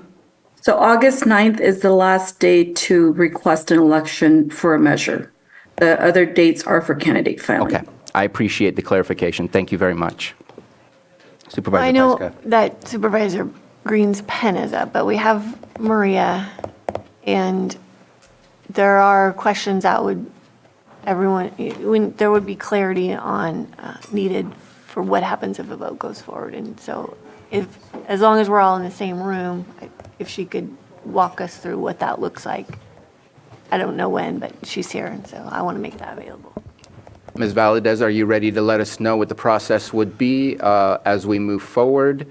Or would you prefer to come back and give us a presentation of what that process looks like? If the board decides to move forward with an election, I will request an impartial analysis from county council. And then I've already advertised for arguments in favor and against the proposition, which are posted on our county website. And then after that, we go into printing our booklets and our ballots, like around September, they start getting finalized. I can give you the deadlines for the rebuttals or the arguments in favor and against if you wish to have that. As far as campaign goes, that's something that the individual or the committees would need to reach out to the Fair Political Practices Commission to get information. We could provide starter information at our office, but any questions pertaining to campaigning would need to go to the FPBC. Supervisor Green? Thank you very much, Ms. Valadez. Thank you, Maria. Is it true you've already received filings for a ballot measure campaign from Save Kelseyville? I have a copy in front of me, date stamped May 28th, at least 2 months ago, indicating that Save Kelseyville was ramping up for some type of campaign. They apparently passed the fundraising threshold in April. So to the question of if we're going to have an election, one question I have, is it going to be a fair election? Or did somebody get a head start on the idea that we're going to have a ballot issue and you guys need to raise money and do that? I don't need an answer for that right now, but I just think that's patently unfair. To the question of whether we should have an election at all. To the question of whether we should have an election at all, I just want to highlight, we're not racist and all that. One of the privileges that comes with being a county supervisor is being exposed to a lot of communities and a lot of people and a lot of ideas that don't necessarily come in a normal civilian orbit. I don't think I'm a racist either, but through my work on the Community Visioning Forum, through working with my colleagues here, and having some ability to reflect on my own life, actions speak louder than words, and my intent, whether I offended somebody or not, is really irrelevant to the fact of whether something is offensive. Actions do speak louder than words. If we're going to talk, and if there is consensus to an election, it's going to come down to who has the right to vote on this. And there may be consensus to go countywide, in which case the regional election breakdown is irrelevant. But if we were to stick to the Kelseyville Unified School District boundaries, that would be 15 voting precincts, and more than 60% of the voters would be in Clear Lake Riviera or Cobb. If you take a look at, they aren't geopolitical boundaries, but this really comes down to what is the town of Kelseyville? And we don't have a town. They never bothered to incorporate. I don't know why we're asserting our right to determine the name, because the town never stood up and asserted that right. So we're left with the idea of a town, and it's either the census designated place, that little thing in the middle of the town center, or the community growth boundary as it's expressed in our general plan documents, or it's the larger region. And what I've heard advocated here is it should be either 95451 or KUSD. And so there's two injustices here. One is, even in a countywide vote, if you are to think about the justice of this, Kelsey, Stone, and a whole list of undocumented grievances since then. Our Native Americans were decimated. And in that decimation, in that destruction, hundreds, thousands of future Native American voters were robbed of their ability to have a voice. Even a county-wide ballot measure is going to get, what, 1 or 2% Native population. If you stick with the Kelseyville area, and you look up the census designated place and you look at the racial breakdown, you ain't going to find any Native Americans in there. You're going to see white Europeans in Kelseyville proper. And if you widen it out to what's called the Kelseyville County Census Division, which roughly is analogous to the Big Valley area, the demographics get better, but it wouldn't even include Big Valley, Rancheria, right?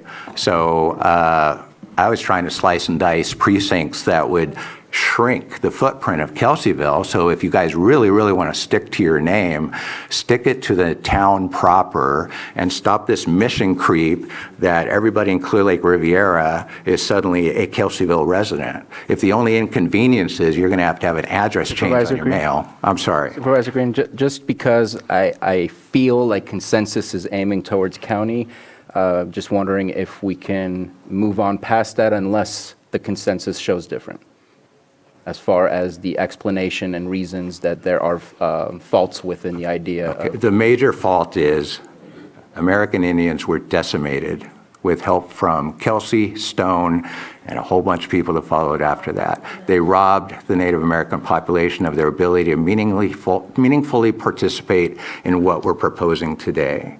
And so whether it's countywide or local, it's an injustice. It's a facade. It would give a false air of legitimacy to this election to have it act as some type of advice to this board. And I will withhold my further comments about the regional election pending the discussion on the countywide election. But even the countywide election is messed up. I have Vice Chair Crandall, but also CAO Parker. Okay, I just wanted to check in. CAO Parker. Thank you, Chair.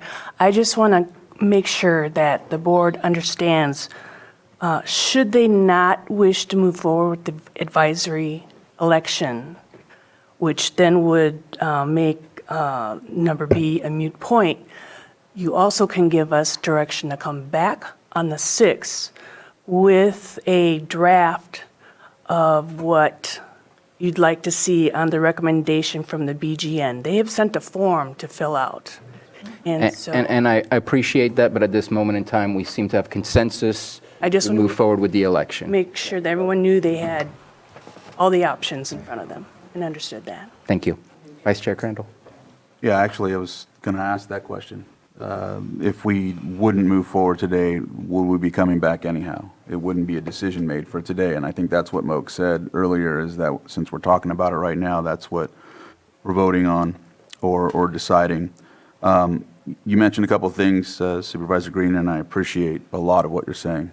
I really do. I know that there's talk about Clear Lake being the only ones to vote during that time. They were voting for incorporation. So they had that right to vote that specific way. This area is not incorporated, and if it was incorporated, we wouldn't be having this discussion right now. It's in an unincorporated area, hence that's why we're talking about it, and that's why I feel, again, we should have a county vote. Again, if we were to decide at the next meeting with voting to change the name, I feel in the next year, 2, maybe 3, we'll be at this table again because it'll be a different composition of this board. Personally, I would like to make that choice. However, I really feel that this advisory vote is the way to go because of that. Thank you for your comment. I am going to make one last comment and then ask for a motion. I think if we do a vote, I think we're making a mistake. I think we need to take the burden of the request from the BGN and bring this back. But at this point in time, seems to be in the minority of how we're moving forward. So I would like to entertain a motion.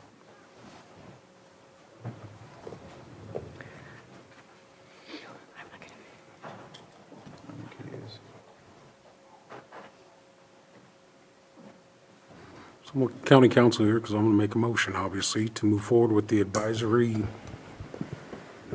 election and countywide. Is that simple, or does it need to be more specific? You are in fact adopting a resolution, so you would identify which resolution you are adopting. Offer resolution A then, correct? Which covers the county. Which covers the county. And I will, I apologize for derailing you for a second. Please. But there was a question from Supervisor Green early on about whether or not the cities were covered by a countywide election. And since you seem to be offering a countywide resolution, I thought I'd answer that now. Thank you. There is Elections Code 9603, which deals with advisory elections. It does allow for advisory elections to expand beyond the county's jurisdiction, which would be into the cities, provided that the three elements that are listed are met, and I do think that those elements are met here. It's 1, a regular election or special election is to be held in that territory, and that is true coming up. 2, the advisory election can be consolidated with it, which the elections official says that it can be. And the Board of Supervisors of the county in which the outside territory is located approves the consolidation. And I think you have that. So I think all 3 are met. If you wanted to add a whereas to that resolution that says that you find that those three elements in that code section have been met, I can offer some language for that. It would read, whereas the Board of Supervisors finds that the conditions of California Elections Code Section 9603D 1 through 3 for a countywide advisory vote are met. And that would be added to the whereas section for the resolution for a countywide election. And a quick clarification, no changes means just unincorporated as it stands. I'm sorry? No changes to the resolution means unincorporated only. With the changes, it means everybody plus the cities. Yes. Okay. Just wanted to clarify. Are you ready? And I'd like to offer the resolution as amended by county council. Supervisor Simon? Yes. Supervisor Crandall? Yes. Supervisor Green? No. Supervisor Pyska? Yes. And Supervisor Sabatier? Nay. Thank you, everybody, for joining us today. That is our only item that we have for today, and really appreciate everybody's comments. And we'll talk after the fact, but this meeting is adjourned. Thank you very much.